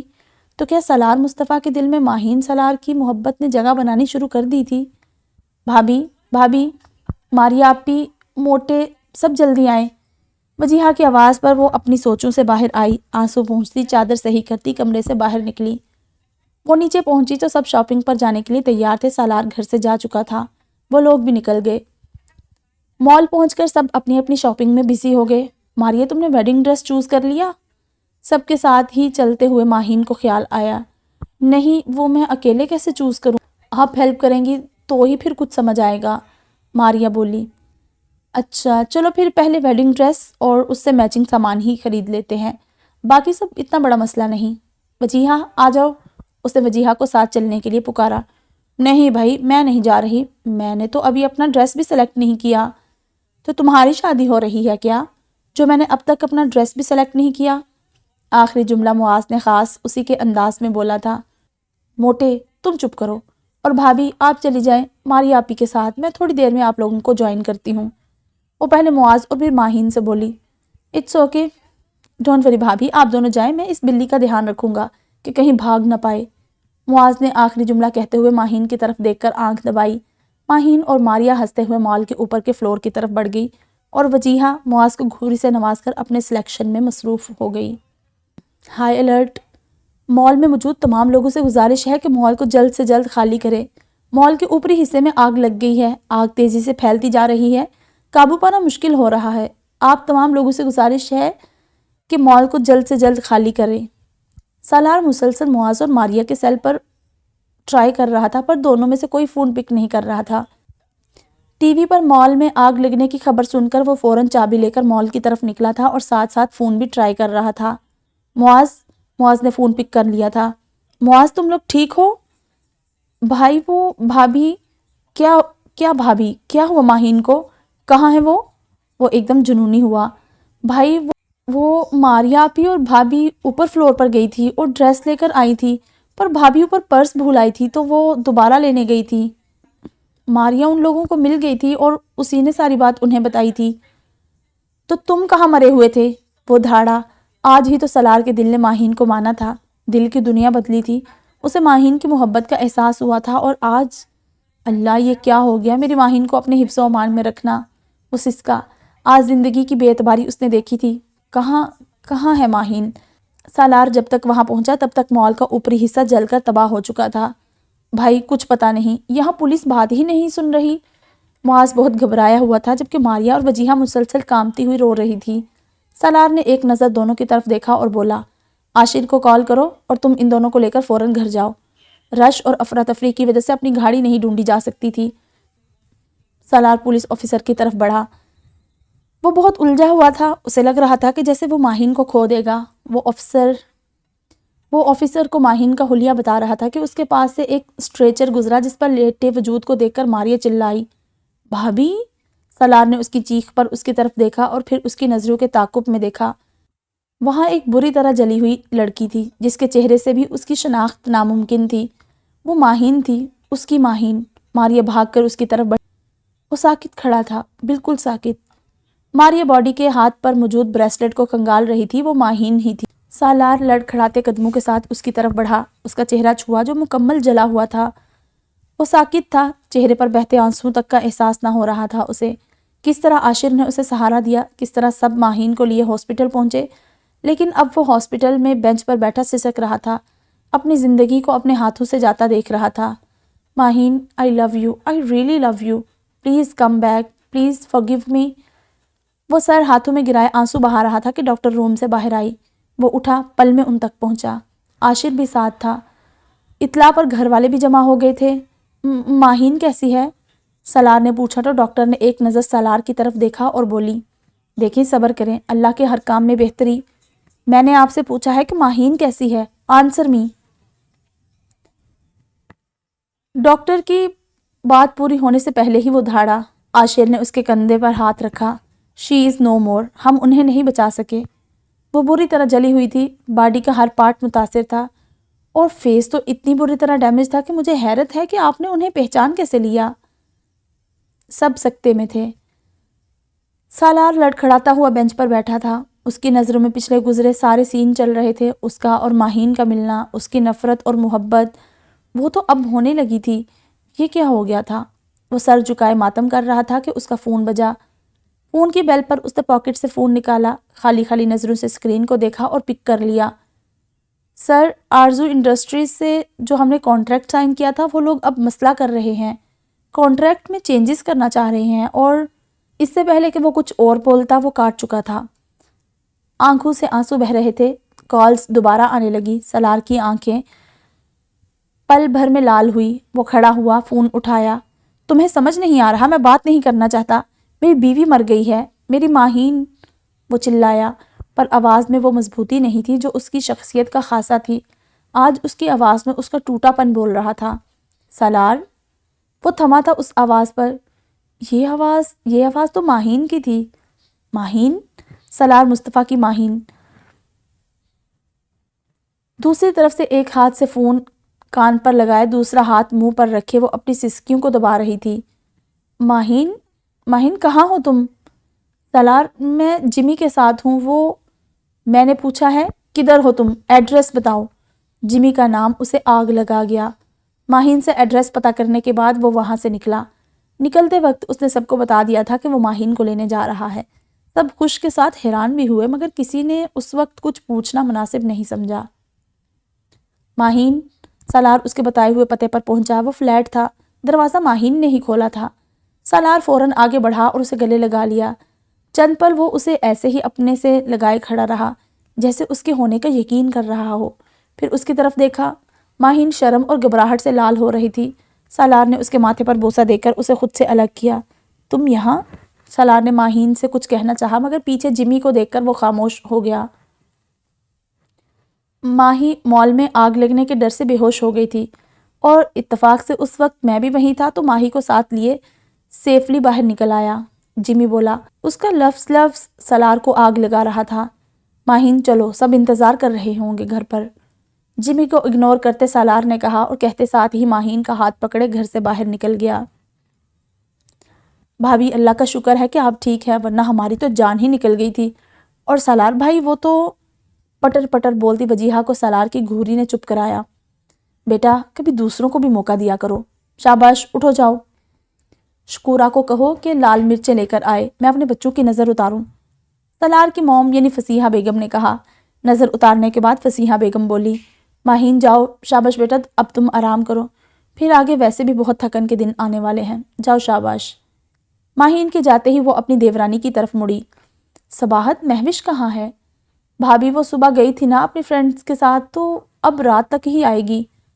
برا نہ ماننا، پر صباحت اتنی ڈھیل اچھی نہیں ہوتی ہے، اور مہوش فطرتاً بھی ضدی طبیعت کی ہے، کل کو پرائے گھر جا کر گھر بسانا ہے اس نے۔ فصیحہ بیگم نے انہیں سمجھاتے ہوئے کہا۔ لڑکیاں ان لوگوں کو آپس میں بات کرتا دیکھ کر کھسک گئی تھی۔ جی بھابھی، میں سمجھ رہی ہوں، پر آپ نے اور بھائی صاحب نے بھی کچھ اچھا نہیں کیا میری بیٹی کے ساتھ۔ آپ لوگوں نے کتنی جلدی اور کتنی آسانی سے ماہین کو مہوش کی جگہ قبول کر لیا۔ میری بیٹی کا بہت دل ٹوٹا ہے، صباحت بیگم نے شکوہ کیا۔ صباحت، میرے لیے سب بچے برابر ہیں۔ مجھے افسوس ہوا تھا مہوش کے لیے جب مجھے ماہین کے بارے میں پتہ چلا، پر یہ تو نصیب کی بات ہے نا۔ کیا بتا اللہ نے مہوش کے لیے سالار سے بہتر کوئی جوڑ رکھا ہو، فصیحہ بیگم نے سمجھاتے ہوئے کہا۔ بالکل ٹھیک کہا آپ نے، اور مجھے اس بات کا بالکل غم نہیں۔ بھائی، میرے لیے بھی ہوگا کوئی مسٹر پرفیکٹ، مل جائے گا جب ملنا ہوگا۔ سو موم، ڈونٹ وری۔ اور ہاں، میری تائی امی کو کچھ نہیں کہا کریں، تائی امی مجھ سے بہت پیار کرتی ہیں، ہے نا تائی امی؟ مہوش نے پہلے صباحت بیگم کے گلے میں باہیں ڈال کر کہا، اور پھر فصیحہ بیگم کے پاس بیٹھ کر ان سے پوچھنے لگی، بالکل میری جان ہو تم تو۔ ان کی بات پر مہوش مسکرائی، مگر دل نے کہا لگایا، تائی امی، میرا نصیب تو آپ کا بیٹا ہی بنے گا۔ ماہین لیٹی چھت کو دیکھ رہی تھی، برابر سالار لیٹا سو رہا تھا۔ بھابھی، اللہ کا شکر ہے آپ ٹھیک ہیں، ورنہ ہماری تو جان ہی نکل گئی تھی۔ اور سالار بھائی، وہ تو، وجیہہ کا کہنا ماہین کو یاد آیا۔ وہ ایک دم اٹھ بیٹھی، آنکھوں سے آنسو ایک دم بہنا شروع ہو گئے۔ اسے وہ لمحہ یاد آیا جب وہ اور سالار پہلی دفعہ ملے تھے، پھر وہ لمحہ جب ان کا نکاح ہوا تھا۔ وہ رو رہی تھی، اسے بوا کا کہنا یاد آیا، تو بیٹا یہ جو نکاح ہوتا ہے نا، وہ صرف کاغذات پر دستخط کر دینے یا پھر 3 مرتبہ قبول ہے بول دینے تک کی محدود نہیں ہوتا۔ اس رشتے میں بڑی طاقت ہوتی ہے، کیونکہ اللہ کے نزدیک بہت ہی قابل احترام اور قابل محبت رشتہ ہے یہ۔ اللہ اس رشتے میں محبت و احترام خود ہی ڈال دیتا ہے. تم بھی صبر کرو، تمہارے دل میں بھی اس کی محبت ڈال دے گا. پھر اسے جمی کا کہنا یاد آیا جب وہ اس کے فلیٹ پر تھی تو اس نے پوچھا تھا، ماہی کیا سالار مصطفیٰ تم سے محبت کرتا ہے؟ اللہ نے اس کے دل میں تو محبت اسی وقت ڈال دی تھی. اور سالار، ہچکیوں کی آواز پر سالار کی آنکھ کھلی تو اس نے ساتھ بیٹھی ماہین کو روتے ہوئے دیکھا. وہ فوراً سے اٹھ بیٹھا. ماہین؟ سالار کی آواز پر اس نے سر اٹھایا. پورا چہرہ آنسوؤں سے تر تھا. ماہین کیا ہوا؟ سالار نے ذرا قریب ہو کر فکرمندی سے پوچھا. آپ مجھے چھوڑ دو گے نا؟ وہ روتے ہوئے بولی. سالار نے کچھ نہیں کہا، بس چپ چاپ کچھ پل اسے دیکھتا رہا، پھر آگے بڑھ کر اسے گلے لگا لیا. وہ اور بلک بلک کر رونے لگی. کیا آپ ڈو یو لو می؟ روتے روتے ہچکیوں کے درمیان بڑی مشکلوں سے اس نے پوچھا. اس کے سوال پر سالار نے نظر بھر کر اسے دیکھا اور اس کا ہاتھ پکڑا. اگر یہ سوال تم مجھ سے پہلے پوچھتی تو میں کہتا کہ آئی ہیٹ یو مس ماہین ذوالفقار، پر اب سالار مصطفیٰ ماہین سالار کے عشق میں گرفتار ہو چکا ہے. پتہ نہیں کب کیسے مجھے یہ لگنے لگا ہے کہ Maheen Salar I can't live without you, I am in love with you. دھیمے دھیمے رک کر کہتے وہ ماہین کو گلے لگا چکا تھا. مجھے سمجھ نہیں آتا کہ یہ محبت کیسا جذبہ ہے جو یکدم سے پیدا ہو جاتا ہے. دل ایک دوسرے کے لیے دھڑکنے لگ جاتے ہیں، انا ختم ہو جاتی ہے. دل کا حال بتانا تھا ان کو، اور یہ بتانے میں ہی زمانے بیت گئے. از زون شاہ. ماہین بیٹا جاؤ، جا کر دیکھو ماریا ریڈی ہے، اور وجیہہ کو دیکھو وہ کہاں ہے. آج عاشر اور ماریا کا نکاح تھا، سب تیاریوں میں بزی تھے. ماہین ماریا کے کمرے میں پہنچی تو ماریا بیڈ پر تیار بیٹھی سوچوں میں گم تھی. ماریا کیا سوچ رہی ہو؟ ماہین نے پیار سے ماریا کے پاس بیٹھ کر پوچھا. بھابھی مجھے ڈر لگ رہا ہے بہت زیادہ، وہ ڈرے ڈرے لہجے میں بولی. ماہین سمجھ رہی تھی اس کی کیفیت. بھابھی کی جان ڈرنے کی کیا بات ہے، پھپھا بھی آ گئے ہیں، ابھی تھوڑی دیر میں مولوی صاحب بھی آتے ہوں گے، پھر نکاح ہو جائے گا اور عاشر کی فکر کرنے کی ضرورت نہیں، وقت کے ساتھ ساتھ وہ نارمل ہو جائے گا. وہ بہت پیار سے ماریا کو سمجھا رہی تھی. اچھا بھابھی موم ڈیڈ آ گئے ہیں تو مجھ سے ملنے کیوں نہیں آئے؟ ماریا بولی. وہ ابھی آئے ہیں، نیچے موم سے مل رہے ہیں. بھابھی آپ کو پتہ ہے ہم نہ شروع سے ہی ایسے ہیں، ماموں ممانی کے ہاں ہی رہتے ہیں، برابر میں ہی گھر ہے لیکن ماموں ممانی کے ہاں رہتے ہیں، صرف کسی کام سے ہی اپنے گھر جاتے ہیں. آخری جملہ اس نے ہنستے ہوئے بولا تھا. ارے آپ تیار ہوگی تو ساتھ ایک سیلفی لے لیتے ہیں، آ جائیں بھابھی. وجیہہ کمرے میں آتے شروع ہو گئی تھی. آپی ذرا مسکرائیں، آپ کی ایک سیپریٹ پکچر بھی لے لوں، اور یہ پکچر میں عاشر بھیا کو بھیجوں گی. وجیہہ آنکھ مارتی وہاں سے بھاگ گئی. ماریا کا چہرہ ایک دم بجھا تھا. اس سے پہلے وہ کچھ بولتی کہ ماریا کے پیرنٹس وہاں آ گئے تھے، وہ ان سے ملنے لگ گئی. ماہین بھی کام دیکھنے کا کہہ کر وہاں سے باہر آ گئی. عاشر تم میرے ساتھ ایسا نہیں کر سکتے، تم اس لڑکی سے نکاح کیسے کر سکتے ہو؟ تم تو مجھ سے پیار کرتے ہو نا. عاشی میں خود بھی یہ نکاح نہیں کرنا چاہتا، پر میں موم ڈیڈ کو بھی ناراض نہیں کر سکتا. عاشر پرتعش اور دبے دبے لہجے میں بولا. عاشر بٹ میں تمہارے بغیر نہیں رہ سکتی، please don't do this with me, میں مر جاؤں گی، پلیز کچھ کرو، اپنے پیرنٹس کو سمجھاؤ. وہ تقریباً روتے ہوئے بول رہی تھی. عاشر نے فون کاٹ دیا اور سر ہاتھوں میں دیے بیٹھ گیا. عاشر تم اب وہی کرو گے جو میں کہوں گی. میری 3 سالوں کی محنت ہے، اتنے سال تم پر محنت کی، اور اب جب پھل ملنے کا وقت آیا ہے تو تمہیں اتنی آسانی سے کسی اور کی جھولی میں جا کر گرنے دوں؟ کبھی نہیں، کبھی بھی نہیں. عائشہ جلے پیار کی بلی کی طرح کمرے میں ادھر سے ادھر چکر لگا رہی تھی. عائشہ کی نظر صرف اور صرف عاشر کی دولت پر تھی. عائشہ نے موبائل اٹھایا، میسج سینڈ کیا عاشر کو، اور موبائل سائڈ پر پھینکتی مسکراتی ہوئی آنکھیں بند کر گئی. وہ سر پکڑے بیٹھا تھا. ٹن ٹن کی آواز پر اس نے موبائل اٹھایا. آیا ہوا میسج پڑھ کر وہ سوچ میں پڑ گیا. نکاح کی سب تیاریاں مکمل ہو چکی تھی اور اب وہ سب کاموں سے فارغ ہو کر اپنے روم میں تیار ہو رہی تھی. لال ساڑی، گولڈن جھمکے اور میچنگ کے لائٹ میک اپ میں وہ بہت حسین لگ رہی تھی. یہ وہ ڈریس تھا جو صبح سالار نے ملازمہ کے ہاتھ بھجوایا تھا. وہ ڈریسنگ سے اسٹریٹنر اٹھا کر بال اسٹریٹ کرنے لگی. بال اسٹریٹ کرنے کے بعد وہ بیڈ پر بیٹھ کر ہیلز پہننے لگی. ابھی وہ جھک کر پہن ہی رہی تھی کہ اسے اپنے پیروں پر اپنے علاوہ 2 ہاتھ اور دکھائی دیے. اس نے جھٹکے سے سر اٹھایا. وہ سالار تھا. 3 پیس سوٹ میں وہ کوئی شہزادہ معلوم ہو رہا تھا۔ اٹھی ہوئی ناک اسے مغرور بنا رہی تھی۔ سالار نے ایک نظر اٹھا کر اسے دیکھا، اس کے ہاتھ اس کے پاؤں سے ہٹائے، اپنی جیب میں ہاتھ ڈالا اور جیب سے سرخ مخملی لمبی ڈبیا نکالی، کھولی اور اس میں گولڈن چمکتی ہوئی پائل نکالی۔ ڈبہ ماہین کی گود میں رکھا اور اس کا پیر اپنی گود میں رکھا، اس میں پائل پہنائی اور جھک کر اس کے پاؤں پر موجود پائل پر اپنے لب رکھ دیے۔ ماہین کی آنکھ سے آنسو کا قطرہ ٹپکا تھا، جس کو اس نے اگلے ہی پل اپنے ہاتھ سے پونچھ ڈالا تھا۔ دوسرے پاؤں پر بھی پائل پہنائی اور اس کے دونوں ہاتھ تھام لیے۔ میں اپنی محبت کی زنجیریں تمہارے قدموں میں ڈال چکا ہوں، ان کو توڑنے کی کوشش کرو گی، اپنے ہی ہاتھوں اور پیروں کو زخمی کرو گی۔ میری محبت کی قید میں جب تک رہو گی خوش و مطمئن رہو گی، یہ میرا تم سے وعدہ ہے۔ وہ دھیمے دھیمے نرم لہجے میں کہتا اسے اپنی محبت کا احساس دلا رہا تھا، اور وہ اس مغرور شہزادے کو دیکھ رہی تھی جو اس کا تھا۔ اب اس کے ساتھ آ کر بیٹھنے پر وہ مطمئن سی اس کے کندھوں پر سر رکھے آنکھیں موند گئی۔ مولوی صاحب اور سب مہمان آ چکے تھے۔ ماہین ماریا کو لیے اسٹیج پر پہنچی۔ نکاح کا انتظام ان کے لان میں ہی ہوا تھا۔ اس کو وہاں بٹھایا گیا تو ایک پل کو اس کی نظریں ساتھ بیٹھے عاشر سے ٹکرائی۔ کچھ تو تھا اس کی نظروں میں جو اسے پل بھر کو ساکت کر گیا تھا۔ وہ اب بھی ساکت تھی کہ مولوی صاحب نے نکاح پڑھانا شروع کر دیا۔ کیا آپ کو یہ نکاح قبول ہے؟ مولوی صاحب کے پوچھنے پر بھی وہ کچھ نہ بولی تو ساتھ بیٹھی ماہین نے اس کا کندھا ہلایا۔ وہ چونکی۔ مولوی صاحب نے دوبارہ دہرایا تو وہ بولی، قبول ہے، قبول ہے، قبول ہے، قبول ہے، قبول ہے۔ ماریا سے فارغ ہو کر مولوی صاحب نے عاشر سے پوچھا، کیا آپ کو یہ نکاح قبول ہے؟ وہ چپ رہا تو انہوں نے دوبارہ پوچھا، قبول ہے؟ صباحت بیگم نے اس کا کندھا ہلا کر جواب دینے کا کہا، پر وہ جواب دیے بغیر اٹھا اور وہاں سے چلا گیا۔ اس کے جاتے ہی لوگوں نے چیمگوئیاں کرنا شروع کر دی۔ امی، امی، اپنی ماں کو دل تھام کر گرتا دیکھ کر ماریا اور وجیہہ ان کی طرف لپکی۔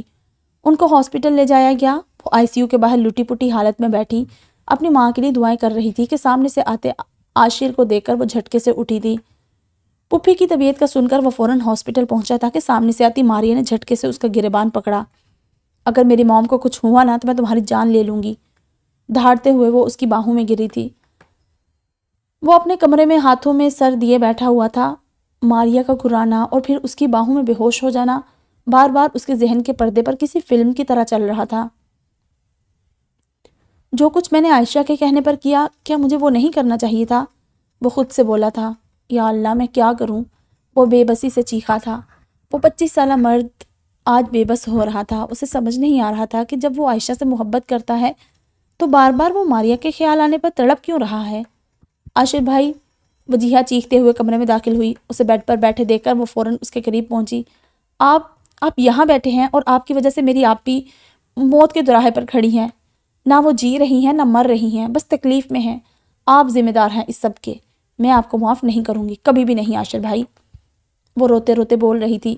اس کی آوازیں سن کر معاذ بھی کمرے میں آ گیا تھا اور زمین پر بیٹھتی وجیہہ کو تھاما تھا۔ معاذ، یہ وجیہہ کیا کہہ رہی ہے؟ کیا ہوا ہے ماریا کو؟ عاشر نے معاذ سے پوچھا۔ معاذ نے اس کے سوال پر اس کی طرف دیکھا۔ عاشر، یار یہ تو نے کیا کر دیا؟ ہوا کیا ہے ماریا کو؟ بتاؤ تو صحیح۔ نروس بریک ڈاؤن اور شدید ذہنی دباؤ کی وجہ سے وہ کومے میں چلی گئی۔ وہ دھیمے سے بولا۔ اس کی بات پر عاشر لڑکھڑایا۔ اس پر ایک نظر ڈال کر معاذ وجیہہ کو لیے اس کے کمرے سے نکل گیا۔ ماریا کی موم کی طبیعت بہتر ہو گئی تھی، لیکن ماریا کی طبیعت کا سن کر وہ بہت پریشان تھی۔ وجیہہ اپنی جگہ ماریا کے لیے دعاؤں میں مصروف تھی۔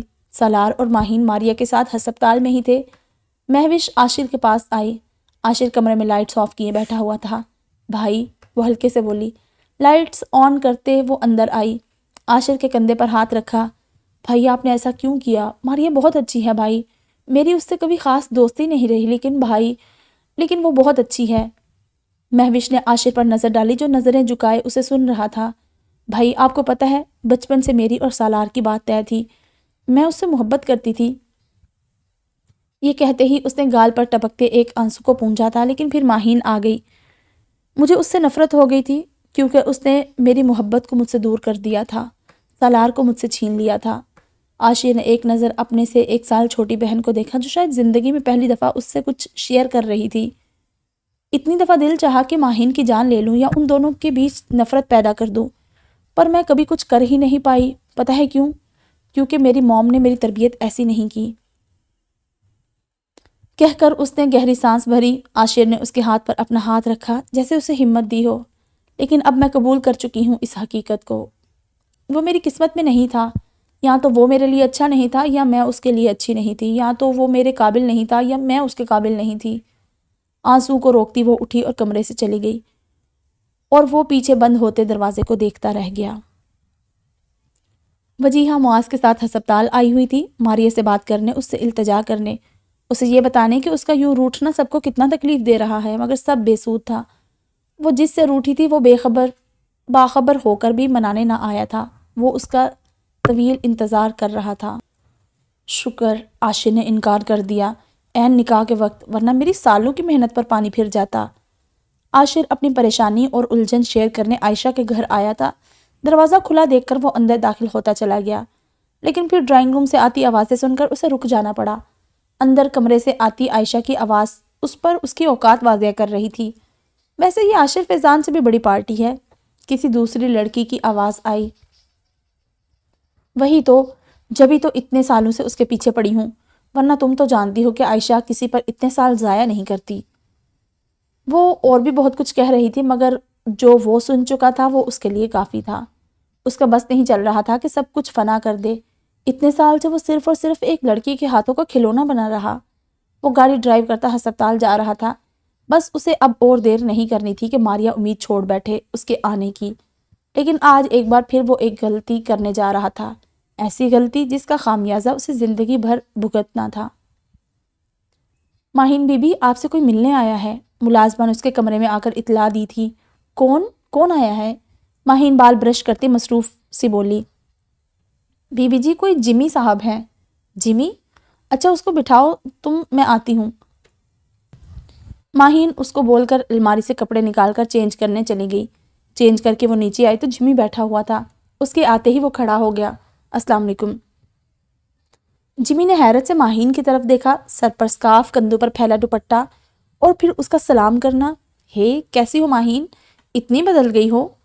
کہتے ہوئے وہ اس کی طرف بڑھا تھا گلے ملنے کے لیے، لیکن ماہین نے ہاتھ کے فاصلے سے ہی دور روک دیا۔ وہ جھیم کر پیچھے ہو گیا۔ بیٹھو۔ ماہین کے کہنے پر وہ بیٹھا۔ اس کے ساتھ ہی سامنے صوفے پر ماہین بیٹھی۔ ماہی، میں جانتا ہوں تم خوش نہیں ہو، اور میں تمہیں ناخوش دیکھ نہیں سکتا۔ محبت کا میں دعویٰ نہیں کروں گا، ورنہ تم مجھے گزرے دنوں کا تانا مارو گی۔ کہہ کر اسے گہری سانس بھری اور ماہین کے تاثرات جانچنے کی کوشش کی جو بالکل سپاٹ تھے۔ تمہارے ساتھ کھڑا ہوں۔ سالار جیسے شخص کے ساتھ رہ کر تمہیں اب اپنی زندگی برباد کرنے کی کوئی ضرورت نہیں۔ تم اپنا سامان پیک کر لو اور چلو میرے ساتھ۔ یہاں سے سیدھا ہم کورٹ جائیں گے، ہم خلا کا کیس دائر کروائیں گے۔ کہتے ہوئے جمی کی نظر اٹھی اور سامنے دروازے پر کھڑے سالار پر پڑی، جس کے تاثرات بخوبی اس بات کا پتہ دے رہے تھے کہ وہ اس کی ساری باتیں سن چکا تھا اور غلط فہمی کا شکار ہو چکا ہے، اور ماہین اس بات سے بے خبر تھی۔ سالار میرا شوہر ہے اور میں اپنے شوہر سے بہت محبت کرتی ہوں۔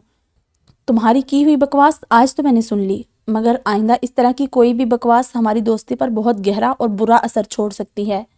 اور ہاں، ایک بات یاد رکھنا جمی، اگر کبھی مجھے لگا کہ ہماری دوستی سالار اور ہمارے رشتے کے بیچ میں آ رہی ہے، تو میں اپنے اور سالار کے رشتے کے لیے اس دوستی کی قربانی دینے میں لمحہ نہیں لگاؤں گی، بیکاز آئی لو ہم ویری مچ، اور اس کی محبت میرے اللہ نے میرے دل میں ڈالی ہے، میرے محرم کی محبت۔ اس نے متانت بھرے انداز میں اپنے جذبوں کو زبان دی تھی۔ اوکے ماہی، آئی وش کہ تم خوش رہو، اور چلو اب میں چلتا ہوں۔ وہ شاید ہار گیا تھا، ماہین کے طاقتور جذبوں نے اس کے کمزور ارادوں کو شکست دے دی تھی۔ عاشر ہسپتال پہنچا، روم نمبر پتہ کر کے وہ ماریہ تک پہنچا تھا۔ وجیہہ اسے دیکھ کر چونکی تھی پر کمرے سے چلی گئی تھی۔ اب وہ اور ماریہ تھے اور گہرا سناٹا جس کو اس کی آواز نے توڑا۔ ماریہ؟ وہ اتنا دھیمے بولا تھا کہ اس کے خود کے کانوں نے بھی بمشکل سنا تھا۔ ماریہ، مجھے معاف کر دو۔ اب کہ وہ اس کے پاس بیٹھا اور اس کا ہاتھ تھاما، میں نے تمہیں بہت دھتکارا، کتنی دفعہ تمہاری محبت کی تذلیل کی، پر ماریہ، تمہاری محبت بہت طاقتور تھی جس نے مجھے گھٹنے ٹیکنے پر مجبور کر دیا۔ اس کی آنکھ سے آنسو کا ایک قطرہ بہہ کر اس کے اپنے ہاتھ میں موجود ماریہ کے ہاتھ پر ٹپکا تھا۔ ماریہ، مجھے معاف کر دو، اور مجھے یہ حق دے دو کہ میں تم کو اپنا دل چرانے کی سزا دے دوں۔ وہ اس کے ہاتھ چومتے ہوئے بولا تھا۔ میں نے آپ کو معاف کیا عاشر مرتضیٰ۔ ماریہ کی آواز پر اس نے جھٹکے سے سر اٹھایا۔ دونوں کی نظریں ملی، ایک کی نظروں میں کچھ پا لینے کی خوشی تھی، دوسرے کی نظروں میں کچھ جیت لینے کا اطمینان تھا۔ آپ کی اتنی بے رخی اور بے اتنائی کے باوجود میں آپ سے محبت کرنا نہ چھوڑ پائی۔ آپ کے لاکھ دھتکارنے کے باوجود تمہارے لیے میری محبت میں کمی نہ آئی۔ عاشر، میں اپنے آپ کو ابھی بہت خوش نصیب محسوس کر رہی ہوں۔ آپ کے اقرار نے میری روح کو مطمئن کر دیا ہے۔ بالآخر میری بد نصیب محبت جیت گئی۔ لیکن عاشر، میری محبت نے جیتنے میں بہت دیر کر دی ہے، کیونکہ میرا وقت آ چکا ہے، میرے رب کا میرے لیے بلاوا آ چکا ہے۔ پر میں بہت خوش ہوں عاشر کہ میں جاتے ہوئے تمہاری محبت کا مان ساتھ لے کر جا رہی ہوں۔ خدا حافظ۔ آخری جملہ لڑکھڑا کر کہتے ہوئے وہ ساکت ہو چکی تھی اور وہ بیٹھا اس کے لفظوں میں کھویا ہوا تھا۔ پیچھے کمرے میں داخل ہوتی وجیہہ نے ماریا کے بے جان وجود کو دیکھ کر چیخ ماری، آپی! جمی کے جانے کے بعد وہ کمرے میں آئی تو کمرے کا حشر دیکھ کر دھنگ رہ گئی۔ بیڈ پر اس کا سوٹ کیس رکھا ہوا تھا اور سالار اس پہ اس کے کپڑے ٹھوس رہا تھا۔ سالار، یہ آپ کیا کر رہے ہیں؟ وہ فوراً سے آگے بڑھی، اس کا ہاتھ تھام کر اسے روکا تھا پر وہ رکا نہیں۔ دھیرے سے اپنے ہاتھ پر سے ماہین کا ہاتھ ہٹا کر پھر سے اپنے کام میں مشغول ہو گیا۔ کیا ہو گیا ہے آپ کو؟ وہ ایک دفعہ پھر اس کا کندھا جھنجھوڑ کر بولی، مجھے کچھ نہیں ہوا۔ وہ تم جا رہی ہو نا اپنے اس سو کالڈ دوست کے ساتھ، تو میں نے سوچا تمہارا بیگ پیک کر دوں۔ وہ اپنے کام میں مصروف دھیمے مگر ٹھنڈے لہجے سے بولا۔ اب کہ وہ تھمی، بے یقینی سے اس کی آنکھیں پھیلی۔ واقعی آپ کی نظر میں اتنی بے اعتبار ہوں؟ وہ بے یقین سی تھی، مگر اگلے ہی پل وہ آگے بڑھی، سالار کے ہاتھ سے اپنا سوٹ کیس جھپٹا اور سوٹ کیس بند کرتے ہوئے بولی، اگر ایسی ہی بات ہے نا سالار مصطفیٰ، تو واقعی مجھے چلے جانا چاہیے۔ میں اپنی ساری زندگی آپ کو اپنی محبت کا یقین دلاتے ہوئے نہیں گزار سکتی۔ وہ بولتی ہوئی اپنی الماری کی طرف بڑھی، چادر نکالی، کندھوں پر ڈالی، اپنے آنسو پونچھے اور اپنا سوٹ کیس گھسیٹتی دروازے کی طرف بڑھنے لگی۔ مگر اگلے ہی پل سالار اس کا ہاتھ تھام کر اسے روک چکا تھا۔ مجھ بیوقوف کو یوں تنہا چھوڑ کر چلی جاؤ گی؟ وہ اسے اپنے قریب کرتے ہوئے بولا تھا۔ ہاں، میں چلی جاؤں گی، وہ روتے ہوئے بھاری آواز میں بولی۔ اس کی بات پر مسکراتے ہوئے وہ اسے اپنے سینے سے لگا چکا تھا اور وہ پھوٹ پھوٹ کر رو دی تھی۔ میں آپ سے بہت محبت کرتی ہوں سالار، میرے پاس آپ کے علاوہ جینے کی کوئی وجہ نہیں۔ ماہین سالار کا دل آپ چرا چکے ہیں اور اس چوری کی سزا آپ کو ساری زندگی ملے گی۔ اس کے روتے روتے کہنے پر سالار نے دل کھول کر کہکہ لگایا تھا، تمہاری دی ہوئی ساری سزائیں دل سے اس ناچیز کو قبول ہے۔ وہ جھک کر اس کی پیشانی پر اپنی محبت کا لمس چھوڑتا ہوا بولا تھا۔ 6 سال بعد ماہین ماہین ماہین کو آوازیں دیتا سالار سیڑھیوں سے اتر رہا تھا کہ سامنے سے آتی وجیہہ کو دیکھ کر ماہین کا پوچھا، وجیہہ، تم نے ماہین کو دیکھا ہے؟ وہ کہاں ہے؟ بھائی بھابھی تو کچن میں ہیں، بچوں کی فرمائش پر سنیکس ریڈی کر رہی ہیں۔ اس کی بات سن کر سالار کچن کی طرف چل دیا۔ ماریا کی موت اس گھر کے سب لوگوں کے لیے بہت ہی دردناک حقیقت تھی۔ ماریا کی موت کے 1.5 سال بعد تمام بڑوں کی متفق رائے اور معاذ کی پسند کے باعث وجیہہ اور معاذ کا نکاح کر دیا گیا تھا، اور شادی کے 1 سال بعد ہی ان دونوں کو اللہ نے ایک صحت مند بیٹی سے نوازا تھا جس کا نام وجیہہ نے پریشے رکھا تھا، جبکہ ماہین اور سالار کو اللہ تعالیٰ نے صحت مند 2 جڑواں بچوں سے نوازا تھا، ایک بیٹا اور ایک بیٹی، جن کا نام عاشر نے رکھا تھا۔ بیٹی کا نام ماریا اور بیٹے کا نام عباد۔